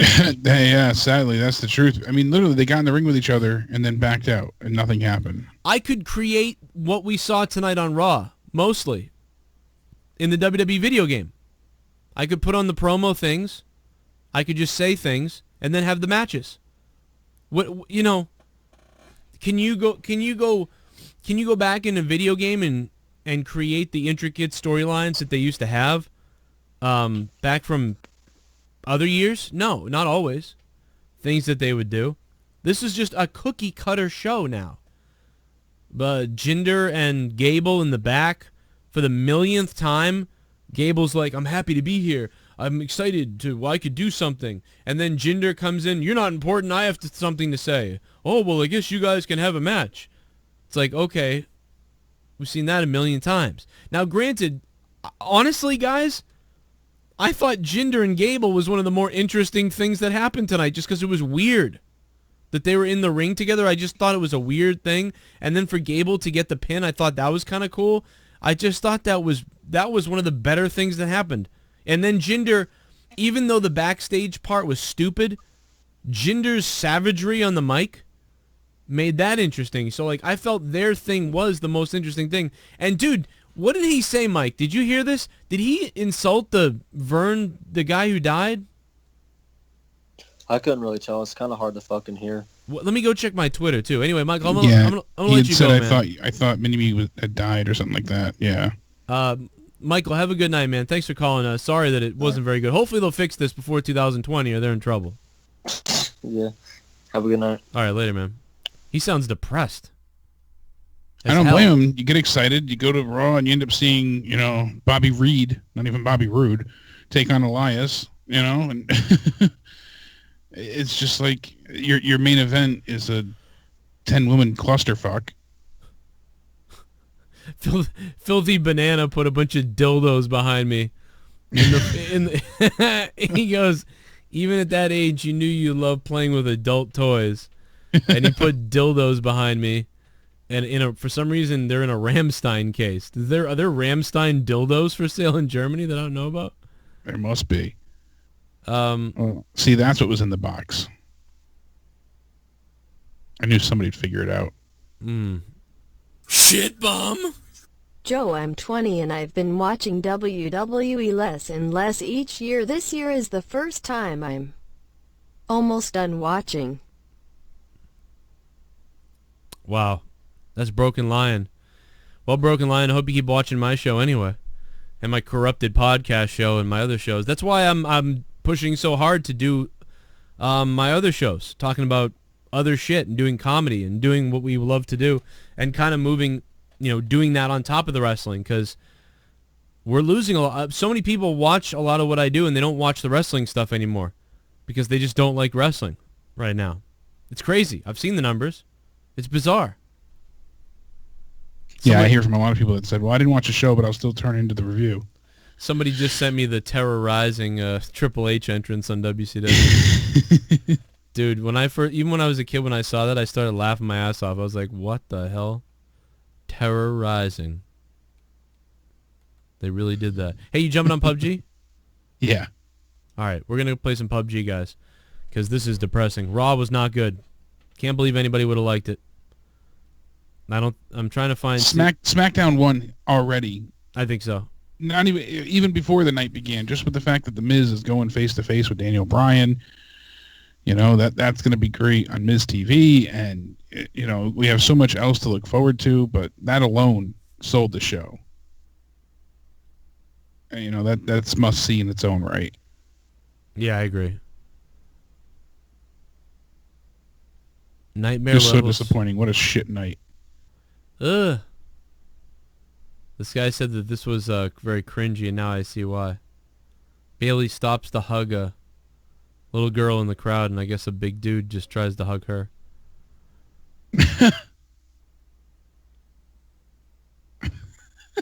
I guess she doesn't hug everybody.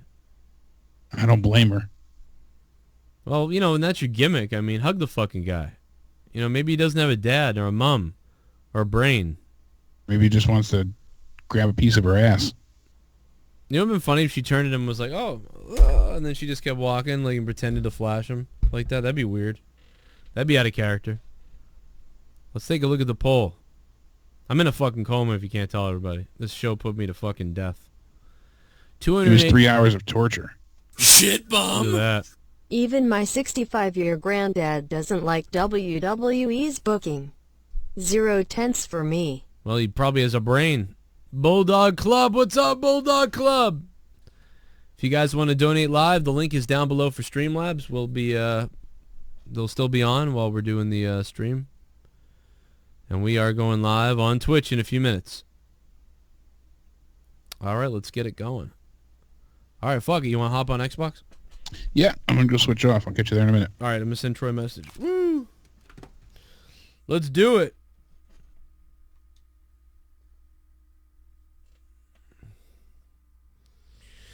Grimm's Toy Show texted me.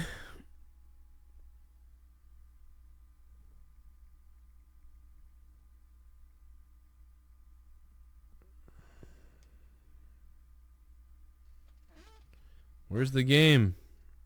There it is.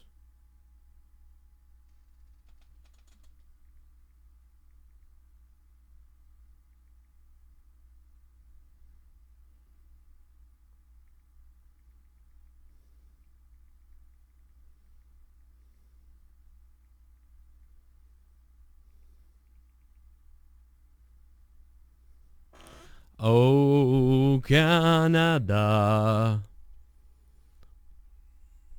I gotta find the clip of the guy flying out the window the other day. That was way too funny.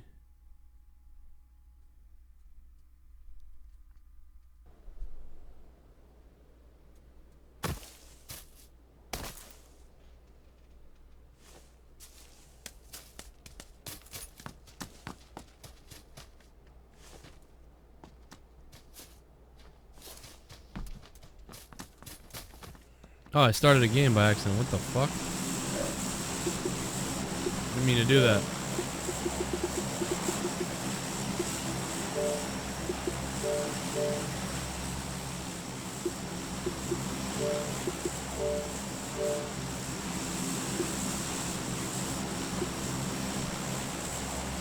Everybody want to laugh at Onision? Watch this.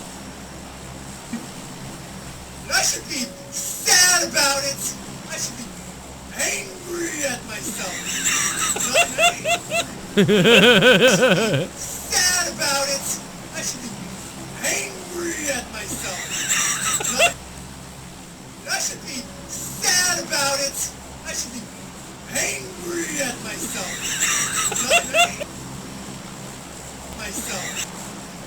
Angry at myself. Angry at myself. Angry. Oh my god, that killed me.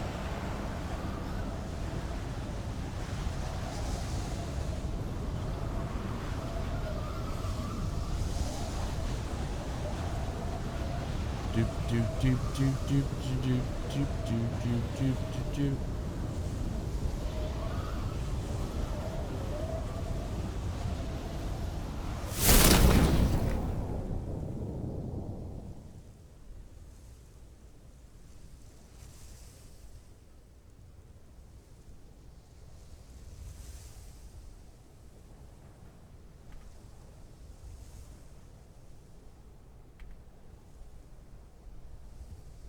All right, I'm gonna totally kill myself in this game because maybe now you can hear me. Yeah, I can hear you. He kept telling me couldn't find a microphone.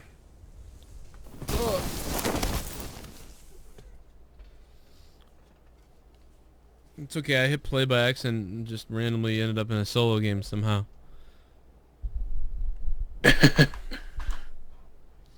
Guys, we're going live on Twitch. We're live on Twitch. Twitch.tv/Joe Cronin JCS.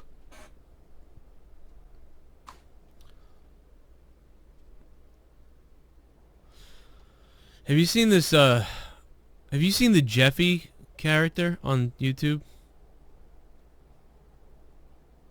I don't believe so. So, like, a bunch of kids watch this character. Maybe people in the chat know if you have kids or whatever.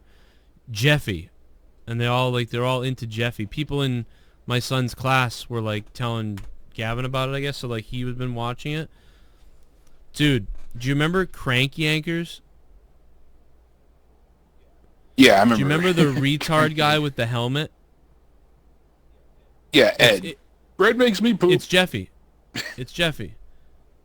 Jeffy's Really? like, hey, get me done poopy now. I did a pooper. Like, and he's like, there's like, he's got a stick thing on the puppet.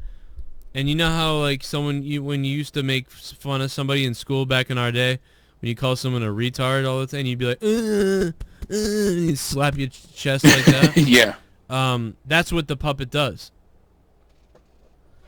So, like, Gavin is watching the fuck out of these videos, and like he's always it's all he popular. walks around all day going like, yeah, my poopy smells and stuff, and I'm like, dude, what are you doing? Like, and then eventually, like, and then he started doing the thing where he's like, and I'm like, why the fuck are you acting like a retard?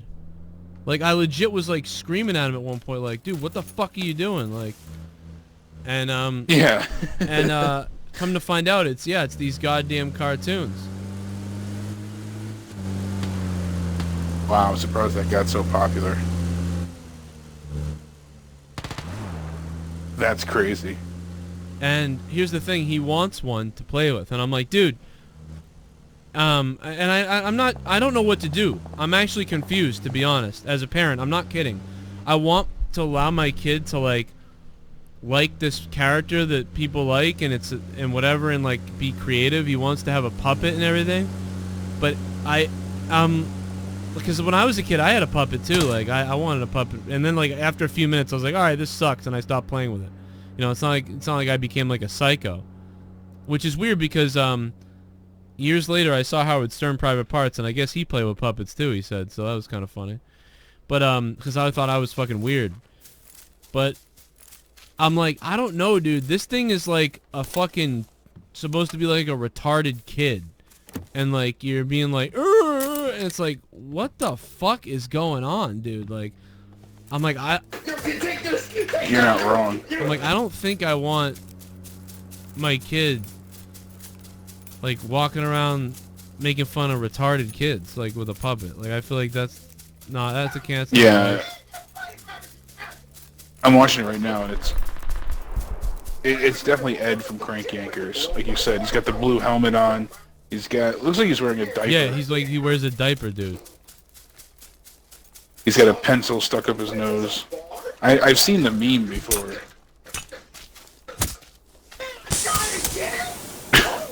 Oh god. But it's bad, dude. Yeah, you weren't kidding. Jeffy gets a cavity. Has 3 million views from 2 days ago. Jeffy gets a cavity. I mean, dude, it's like, it's funny. But like for the kids, like, I'm like, I don't know, man. Like, the fuck? I'll be there in 1 second. I'll be ready to start a game. I don't. Yeah, that's like you said. It's kind of hard to. Like, I'm no SJW. You know, you want to let your kids get stuff and have fun, and yeah, but that's like, it's tricky. That's why I feel bad. Like, I'm like, no, I don't know.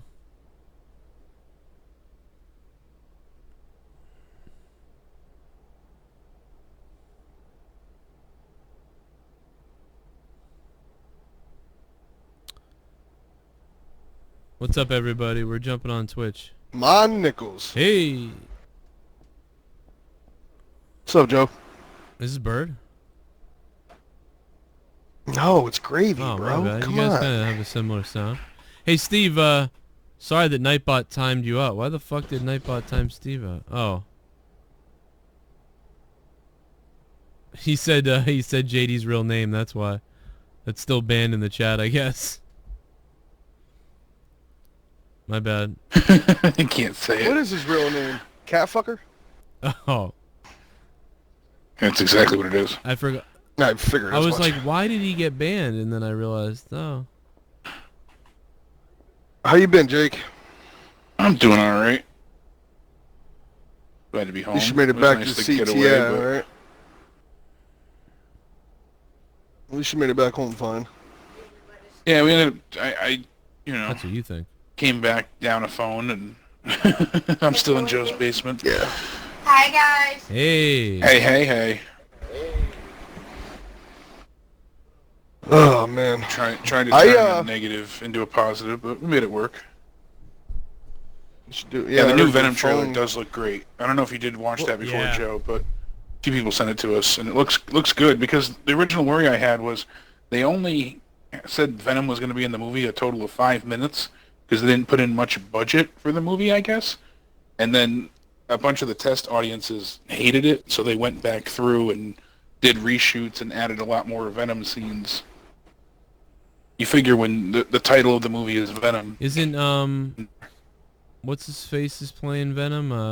The guy who played all the bad guys in Star Trek and Batman. Tom Hardy. Yeah. Yeah. I like him a lot, too. He played, it's weird because if you take all of Tom Hardy's villain characters, or any characters that he's done, they've all got distinct sounds. It's very funny. Like, Shinzon sounds like he's obviously trying to sound like Picard, and then Bane, you know, he creates a pretty interesting voice, a tone with all these, characters he gets to play. I know that he wasn't happy with Star Trek Nemesis when he was a kid, but I thought he did great. Like, I thought it was great. It wasn't his fault. It was Star Trek just killed itself at that time. He did do a good job, though. Yeah. Mad Max was fantastic he as well. He barely talked in that. Like you said, each role he plays is very unique, and he brings a lot to it. He acts through his eyes. That was one of my favorite things about him playing Bane, because his mouth was covered. Even though he had a speaking role, he had to emote through his eyes, and he made you feel very intimidated and worried just by the use of his eyes. Hey guys, look, who am I, guys? Who am I? I'm Tommy NC. Sorry. I'll see you. Hey, Joe. It's funny how you tweeted out when the Greatest Royal Rumble where the girls were wrestling. I said to Shelby while we were laying here, I said, why in the fuck are they showing this when they're not even allowed to fucking go? Yeah, it was really weird. Yeah, someone should get slapped for that. Yeah, you know, Jake, like, the fuck? Because it's like... I guess they wanted to remind the women of their place. No, they had to... Well, don't forget. They had to promote it then. I mean, they really did. That's the thing. That's why they should have had the women, though, in the second hour. Yeah, but that's kind of the worst time to do it. Like, during them, when they're not even... Like, they could care... They could give a fuck less. Yeah. Like... Yeah, whatever. Yeah, the test server is out for download, but I guess you were right, or Troy was right. They originally listed, and although like the times that the things were going to be active, the server itself, but it was in Eastern Standard Time, and then they changed it to Pacific Time.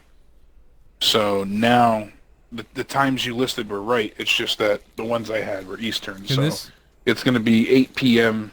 till 2 a.m. Can anybody explain to me Wednesday, Thursday, and Friday. Can you explain to me what I lie about wrestling? This guy wrote.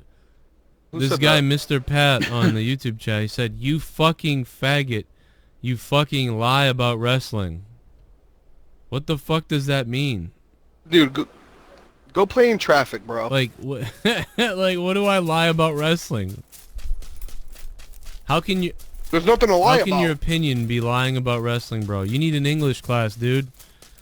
Are you in the U.S. or are you in fucking Bumblehound or some fucking place we don't know about? Bumblehound. Fucking Mr. Fucking lie about you lie about wrestling. What the fuck? Wrestling's a lie, you fuck. All right, I'm back out of this game. That guy's fucking hilarious. Yeah, you're not in the circle. They added a one-man squad. You lie about wrestling. You can always be a one-man squad. That was great. Oh, I haven't played this game. Jake, you know I play fucking Fortnite, bro. Yeah. Well, that's the cool part. I want to try out the new map, the new weapons, the new vehicles, all that shit. Well, me too. It's funny how the mobile app Maybe I'll added like it more things than the actual game. You know, the Xbox release anyways. They added a 28-person lobby with, like, random starts. So it could be all snipers or it could be, you know, nice. Things like that. Yeah. But the base game can't even have, like, different play modes or maps or shit like that. Of course. Yet. It's ridiculous. Troy, what's going on, baby? Howdy. Yeah, the What's up, play Troy? schedule for the maps are weird. Just like the couple hours a day for the first few days and shit. Yeah. Did you play it yet or Wednesday, no? Thursday, and Friday. It's going to be from 8 p.m. Well, it's not to out 2 yet. a.m. Okay. Yeah, you can download it, but Well, I'm not it's playing not it open. Friday because I'm gonna be watching Monetize this, laughing my ass off. Other than that, Well, actually, you wouldn't be able Five to play asses. it during monetize this anyway. So it's Wednesday night, Thursday night, and Friday night from 8 p.m. to 11 p.m. Eastern time, and then Saturday No, and it's- Sunday. I just read it all too. It's going to be from like 8 to 2, I guess. It's 3 hours. I think it said Wednesday, Thursday, Friday, and then Saturday and Sunday. It's like 9 a.m. to 9 p.m. each day or something. Yeah. Can't remember. Because I just went ahead and double checked because I had originally the Eastern schedule. Yeah, it's 5 p.m. to 11 Pacific. p.m. Pacific. So that's 8 to 2. Oh, okay. Oh, cool. A And few more then hours, so that's cool. Saturday and Sunday will be 11 to 11. So that's 2 to 2. 2 p.m. to 2 a.m. It sucks nice. that Europe is from 2 a.m. to 8 a.m. Yeah, well, don't live in Europe then. Yeah. Go by the European game system. It sucks we gotta Oh, wait wait. till Wednesday now. I thought it was coming Go out by the actually Ouya. today. Yeah, kind of weird they did that. Like, it's available for download. Yeah, and then they released the $6.99 customization pack. It's got jeans, a t-shirt, a hat, and sneakers that go with the normal shit you 5 get. million jacket. Well, it goes with the 5 million jacket. You can't get it from crates. oh, Yeah, why is it the 5 million pack, but it costs $7? yeah, that makes no sense.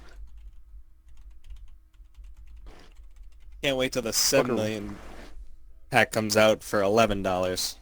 And that'll be 10. What are you talking about? That's 7-Eleven on the Sorry to dot. anybody. You're right, they'd be sued. Anybody who got banned. 712. But timed out in the chat. 712.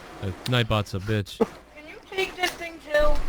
I don't want it, Dave. I figured you wanted it to play your fucking games, you moron. Fuck you. Fuck you.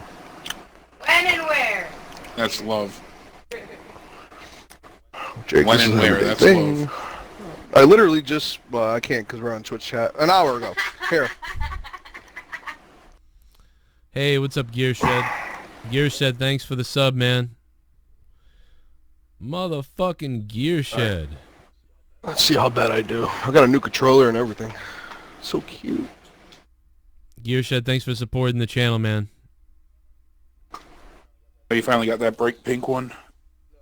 No, I got the alt-right one. You didn't see it on my Twitter? Wait, the alt-right one? I was looking for a pink one, though. I wanted the pink one. Yeah, I would've always played want with the pink one.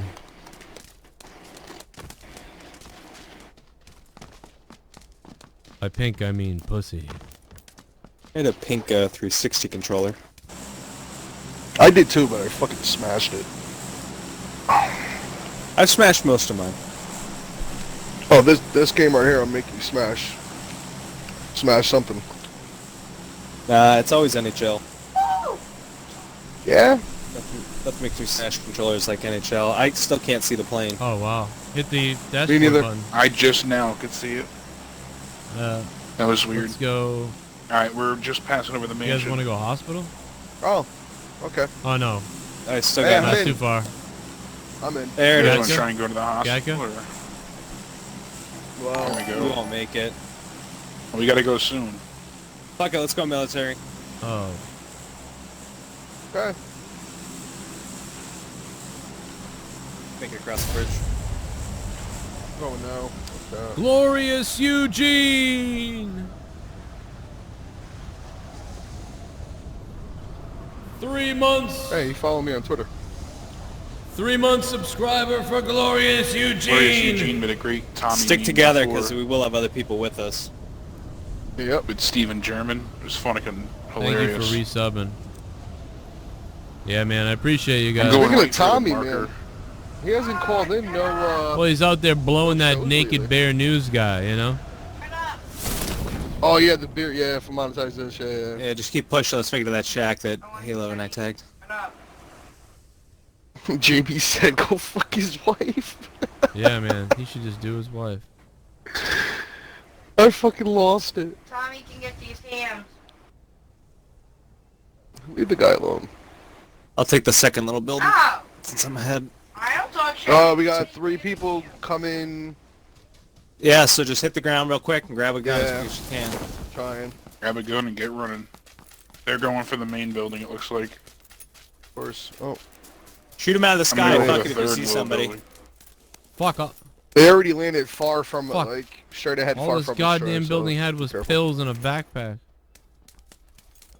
I got a Let's go for, yeah, the building gravy tag. I'm moving with Halo. See, there's a gun in here. I'm behind both of you, I'm coming. The crossbow. There's 3 people Hey, over here, so fucking be something. careful. Moving the building to the left. Yep.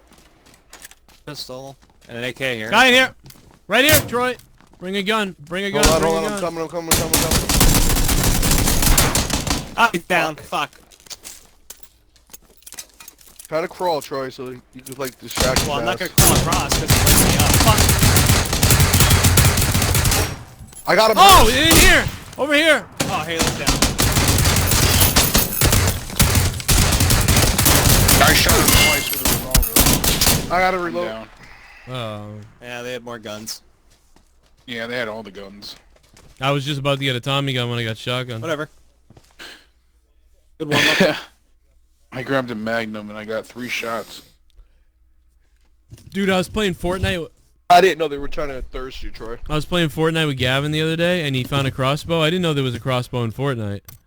And, Yeah, that thing What, sucks. dude, he goes, like, we kept getting attacked by people, and I didn't have a gun yet, and we couldn't find weapons, and he had a crossbow, and I heard, phew, and fucking, he killed somebody. He goes, oh my god, I just killed him with a crossbow with 1 shot.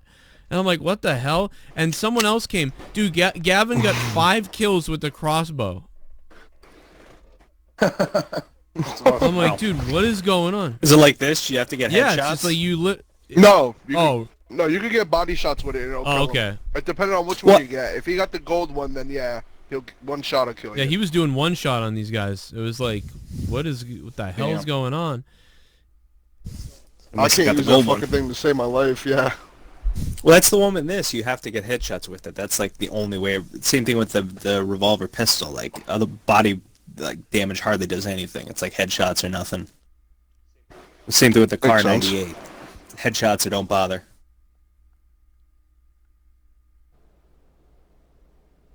I'm really pissed off that Spider-Man game is PlayStation only. God of War, PlayStation only. I'm kind of pissed off about that too. Well, that's always been that way. Yeah, I know. Yeah, see that's why I'm like, oh, God of War. I knew going in, like, still mad about gotta have it, a though. PlayStation 4. Yeah, we got Halo and Gears. But yeah, And pub. for now. Nah, it won't come out on PS. I think All right, now Xbox we got got a real the game. exclusive rights to it. And I'll see where we're going. All right, let's Okay, do it. military base. We're going right over the middle. School or mansion? Say mansion. People are probably gonna jump to the school if it's going right Yeah, over it. it's gonna be right. The mansion's gonna be a tough shot by the time we get there, but.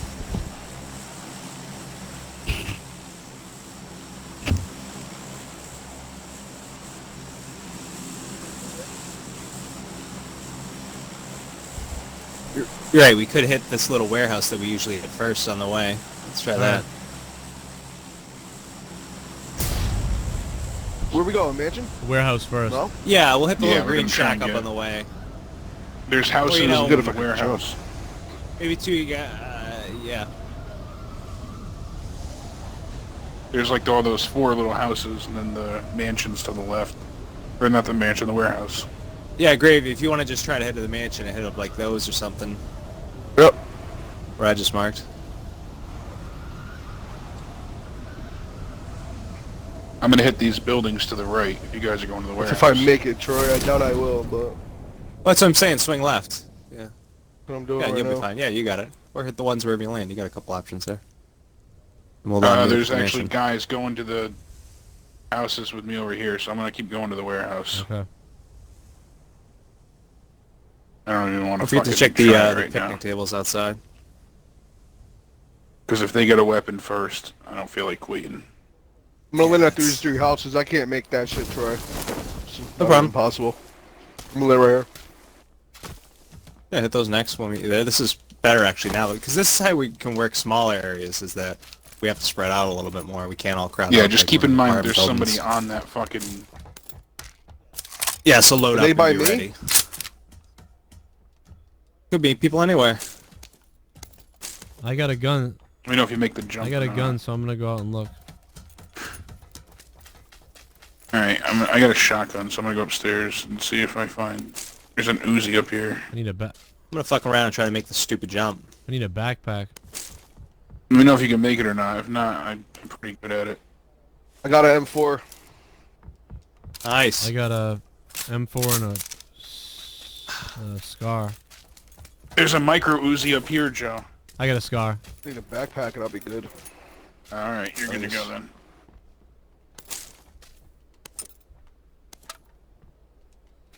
There's a gun out here if someone needs one, an M416. Yeah, I'll take it. I got nothing. Yep. Did you grab the other thing up there, Jake? The Uzi or whatever? There's 2 of them. There's 2 micro Uzis. I only grabbed the 1. I mean, it would be great if I get a fucking book bag out of here.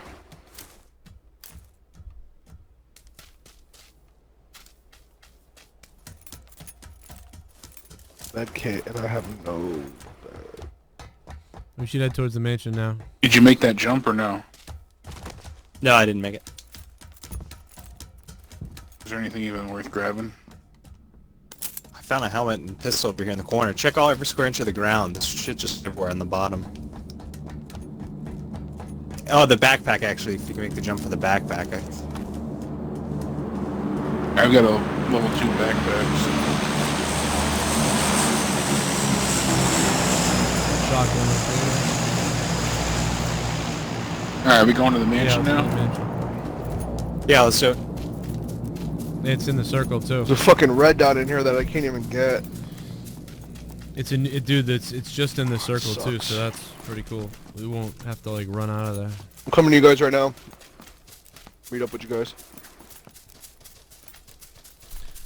All right, everybody on YouTube, we're gonna head over to Twitch exclusively in a few seconds. So.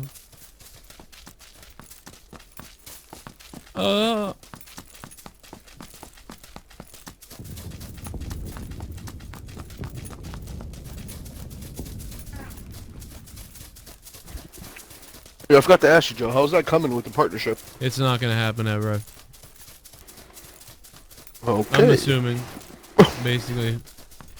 If they haven't partnered me yet, you know, I was like, I'd like to come over here and just do a Twitch show only. If you guys could partner me, I would do that. And they just keep responding back. I'm already like, on nah. Twitch. Fuck you too. What's up? You know, they haven't responded back to you? No, they just say, keep trying and stuff, and it's like, okay. Then They give you the same redundant message. I would have told them to go fuck themselves. And dude, already. when I used to get... Jake or Haley, you guys hit the little blue shack here? No, we missed it.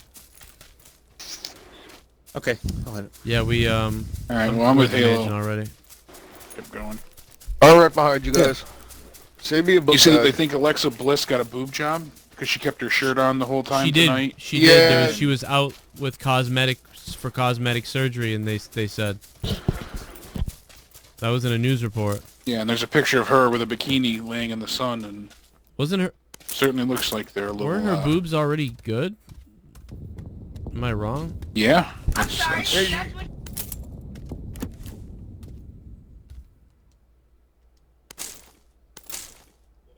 Good ain't the best. You notice she didn't even get in the ring at all? Yeah, yeah. You're right. Good point. Well, that's what they were saying. No contact, and she was just on the apron the whole time. Can't pop my boobs. She must be sore. Yeah. Or not She probably clear got or something. She probably got fucked to high heaven. Yeah, I'm sure you can't. Well, that will come later. Yeah, I'm sure you can't wrestle with it. There's an Uzi over here with an extended quick draw. Yeah, you don't want to That would pop come those. later, says. Alright, would pop them. Stop. His cheeks popping. Fun don't stop till you pop. Boob implants Boob popping. job popping.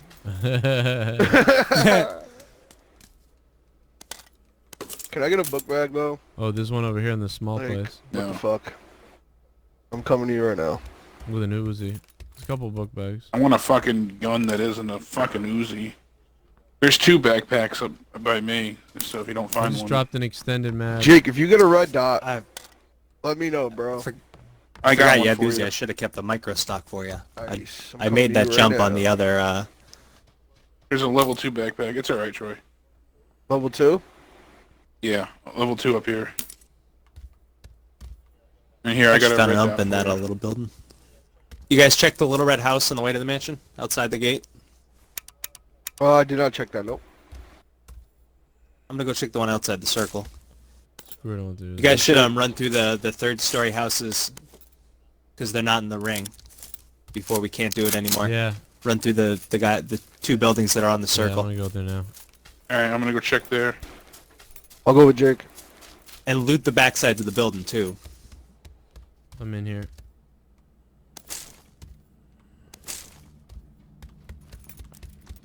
Don't make Admiral Troy come I'll out hit here. the 2nd floor first. I'll go 3rd. Good communication. I'm gonna fucking come in my pants. There's a car on the 2nd floor. AK here. How did the vehicle get all the way up there? Dad jokes. Got a up. I'm picking this up. Looking at you right you are. Love those umps. Oh wait, why am I picking up 762?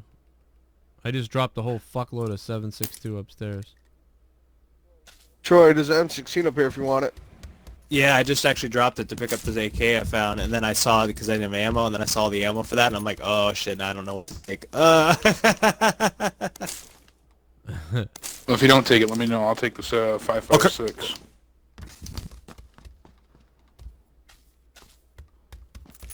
I'll take the ammo for you. I'll bring it over there. Oh no, this is an M4. This is an M4, fellas. You did. Fuck. Yeah, grab there's it. the That's AK one. right here. That's all loaded up. There's a bunch of ammo with the AK here. Take the stock to it though. I'll take the little side building here.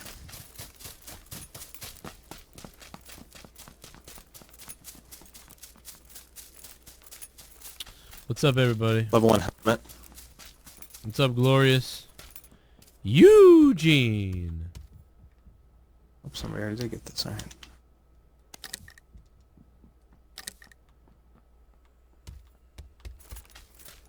$51 alive. Wow. The first circle hasn't even come yet, and everyone's dead almost. Half the people are dead.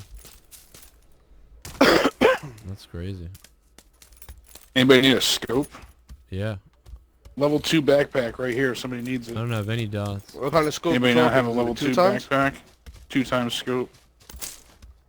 I'll take the 2 times instead of this dot. Here, I'll bring it to you. I don't have any dots or anything. Yeah, I'm surprised we haven't found a lot of those. You're getting here. If somebody else can pick up the red dot, I'm gonna go with the 2 times with the M4. Where's the dot?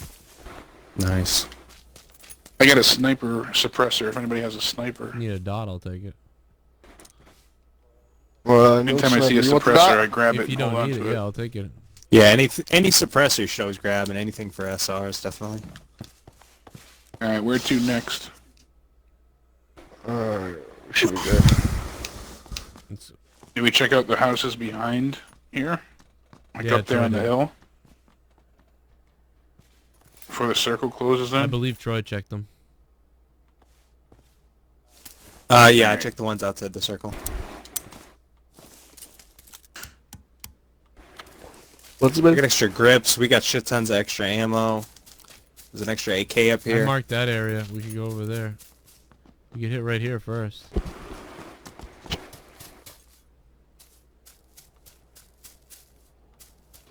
We can do that. Car. Somebody missed the car. Shit. Somebody want to come grab we it? said I there was told a you there was car. a car up there. I didn't. Sorry, I missed it. Somebody didn't listen. I didn't hear it. I Somebody even want made my my ump? I stupid got an dad ump fully joke. loaded. No. Or an AK. I'll take the ump. I got Keeping newsy. the ump I'll grab the right now. Let's Yeah, grab the you ump want it? joke. Because I'm way over here. I don't give a fuck. No, I'm right next to you, so... Circle's coming, Troy. Yeah, I'm in. I would just say fuck it and just move. Just take the car and let's go. Yeah, we gotta make moves. Yeah, let's go. Alright, let's go. Because we're ways away from the circle still. Yeah. Without a now we have to vehicle. go in the circle instead of go to that place I wanted to go to. Here, drop it real quick. I'll pick it up. Put my gun away. Oh, so I'm hauling ass. I'm keeping the ump. I dropped the AK Oh, up there. yeah. My bad. Alright, whatever. I got a loaded Uzi anyway. No worries.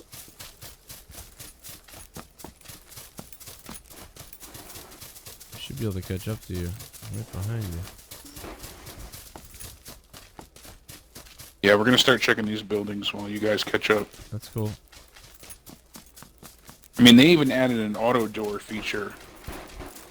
Level 2 vest in here.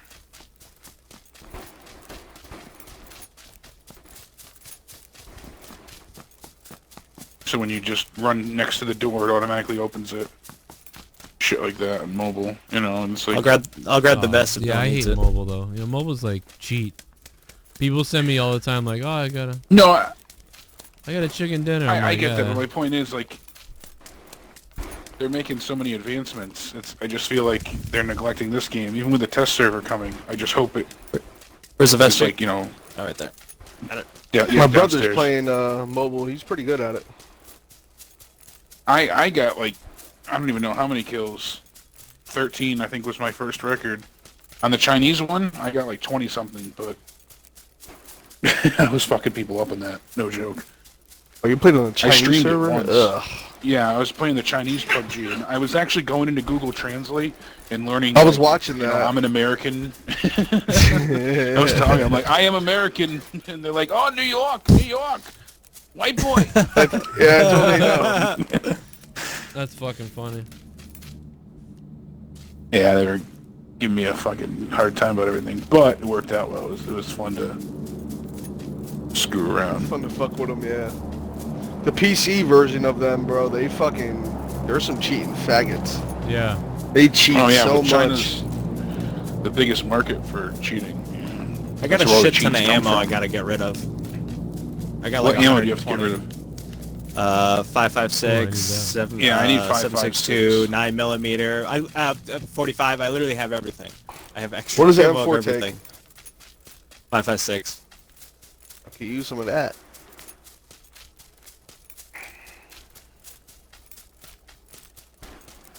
Plane just dropped a crate south of us.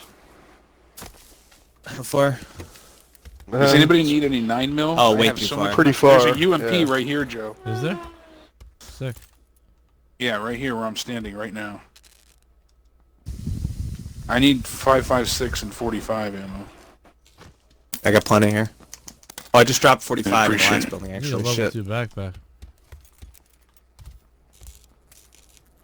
Oh shit! I'll we take a called them out last level, time. level 2 helmet would be great. Oh, I'm nowhere near you guys. Oh, Joe, right here where I'm at. Oh, nope. Those are level 1s. I'm sorry. Okay. There might be one in here. I have a feeling I'm gonna find one in here. Thank you. I dropped a bunch of 9mm. I had like 140 rounds of it. Got a lot of painkillers and bandages, shit. so... I just found some actually. I don't need any 7.62. Do you want me to try and hold on to a little bit of it though, or No, I don't need it. does anybody need 7.62? No. Oh, I'm fine. I found so many AKs. There's a couple level 2 vests in here. All right, the blue's coming right now. Troy, we gotta go. Fuck. Oh, Mother. We gotta go right now. There's a car right here. It's. I had no it's- idea.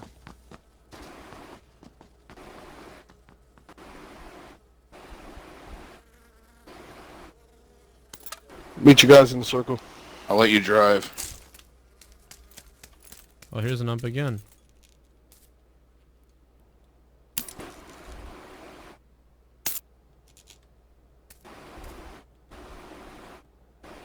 I had no idea we were under pressure there. I was dropping everything for people. Yeah, I didn't know either. Did you take all the just 5.56 saw I it. dropped? Yes, I did. Thank you very much. We could pick them up right now. The game does not like to let you go into reverse. Like I was trying to like rush hour it there. Yeah, no, it doesn't. Oh, come on, go. All right, Joe, you I'm gotta gonna get hit these little huts up. Blue's coming. Where's Good to go. Grady? He's up ahead. He's dead ahead. I'm already in the circle. Somebody's been here. Sorry, now we got time to stop and get him too without being hit right away. Oh, we'll be in the circle. He's already in the circle.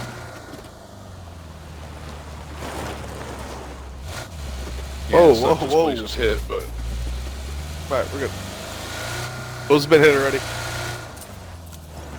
Alright, so where are we going?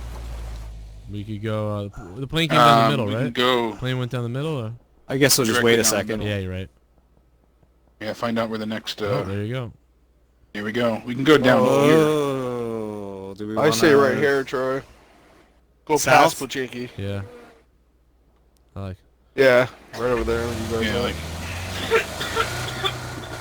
Try not to go in that motherfucker. Anybody have a red dot? Extra? Yeah. yeah, I can give you one. Only if you don't have, you don't need it. I don't have any scopes at all.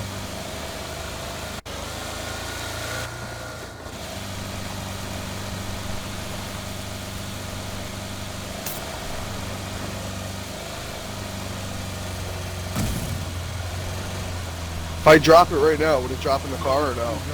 No, it falls out. Okay, then I'll wait till we get up.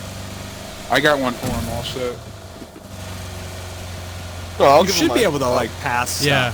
That should be a Yeah, I thing. Like, know. you put it down in the car and it just stays in the car. That's what I thought.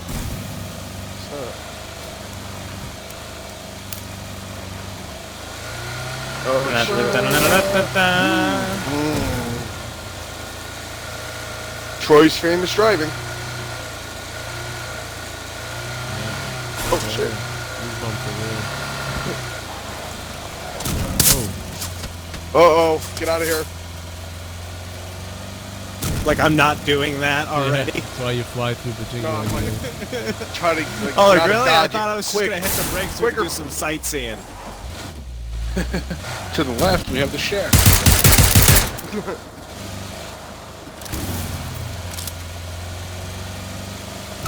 They were in that house. Yeah, I'm not fucking with those dudes.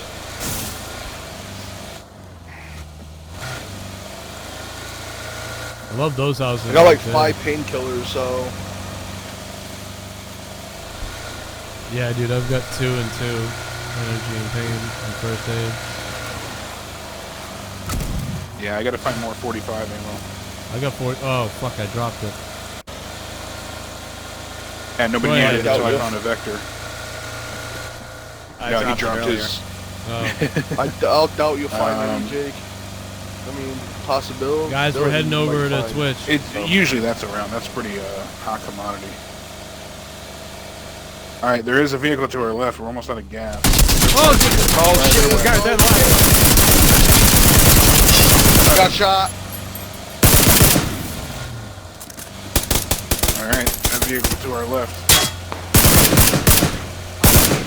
All right, Gravy, get out. Stop shooting. I'm not. Heal up quick. Ah, shit, I left the gas can behind. Doing that right now. Dropping an SMG compensator. Coming. Somebody's looking at us. Somebody's looking at us. We're being shot at.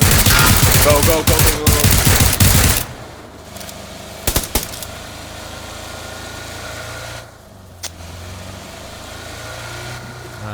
Yeah, we should hold up in these houses. Yeah, yeah. Right in front of us, there's a guy. There's a guy right in front of us. Two of them. I got out. Fuck it, get out, yeah. Need help, I need help. All town. No, get out of the way, get out of the way. Got a grenade back there. Son, I'm dead. Ah, fuck. Cutty shit. Look out. Behind us, behind us. There's 2.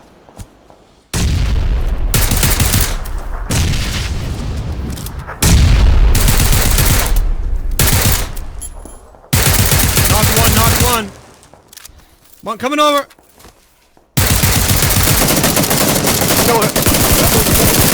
Another one coming.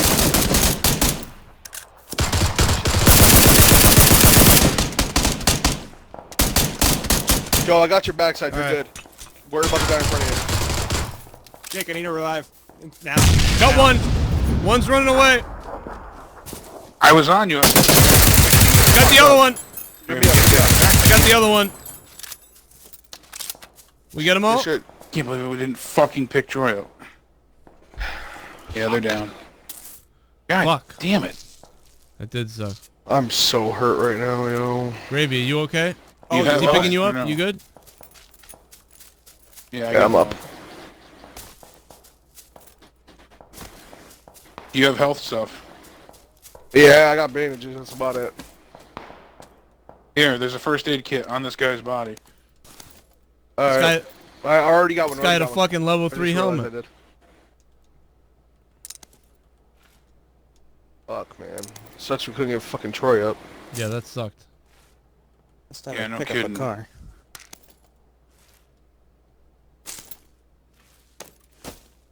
Alright, we got a new circle. Yeah, we gotta hop back in that car and get the fuck out of here.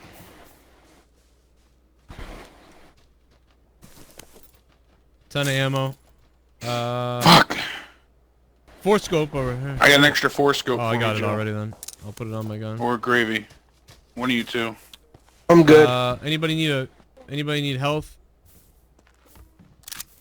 Let's go. Let's get in the car now. Gotta get in the car now. Circle's coming. Now. Yeah. I'm already in. Jake, it's coming. Somebody to drive. It's coming. I'm in the Jeep. Go. Oh, fuck. I wasn't Who's driving? in the driver's seat.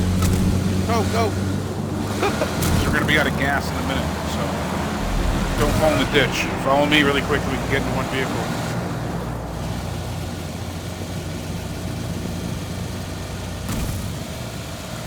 As soon as we get in here, Get to the spot first, we'll get out.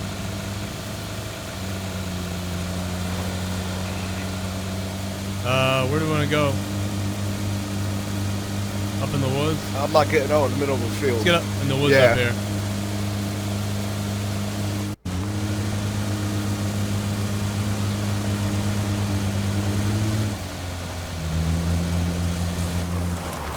Alright, you guys are gonna be out of fucking gas in a second, so... Sorry, we got the circle to our backs. We got the rock over here. Those houses over there. Right, hop out for a minute, and we can those kind houses of. over there. We can go to those. Oh no, we're out of the circle now. Okay. We're out of the circle, far ways. Watch out for those houses behind us to our left. I don't know if there's people in there, obviously. There's definitely people there already. Not to the left, but... Not in these houses? Are you sure? I don't think so, no. I mean, we could give it a quick check if you want. No, I'd rather... Alright.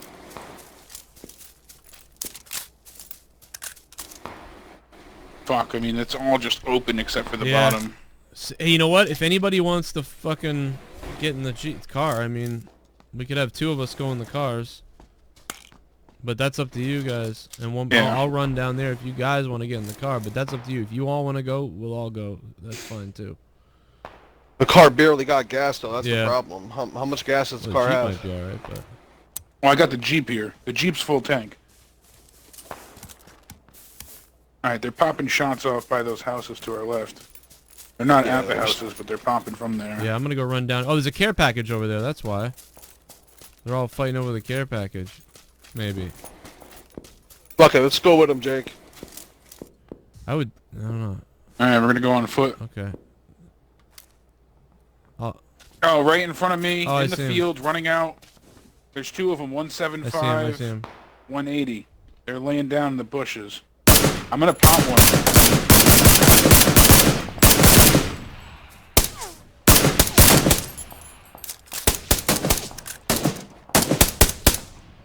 I hit one.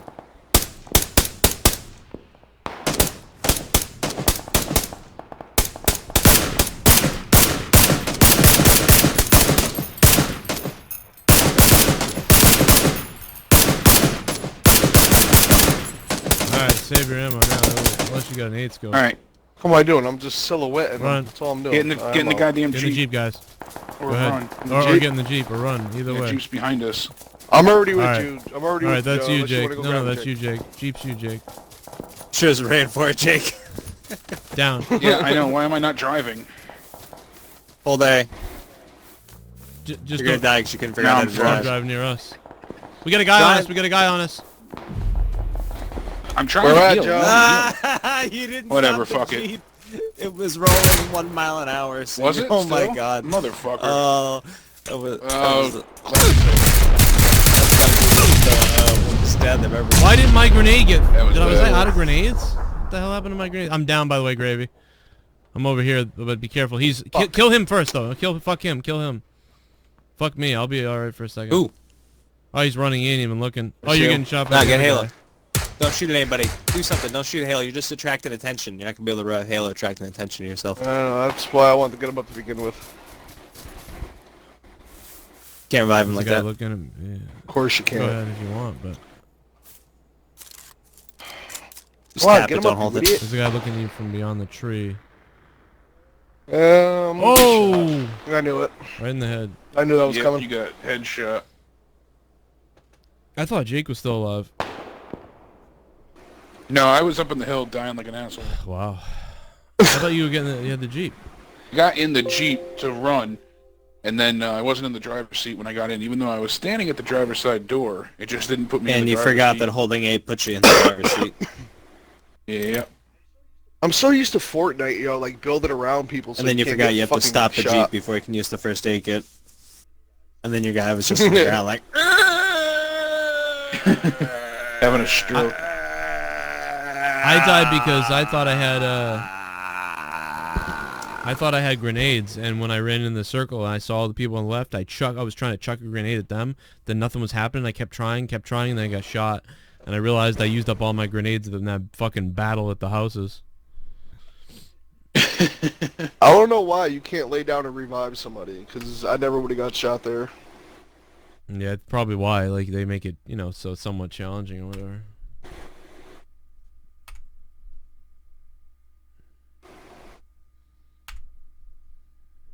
We came in 5th place. Yeah, that was bad. We botched that, though. That should have been... We should have done better than Yeah. that. Especially with how we tore those fuckers up at the houses. We only lost Troy after that. I mean, they were winning for a second on us, and then we beat the shit out of them. I learned my lesson just to have 2 automatics.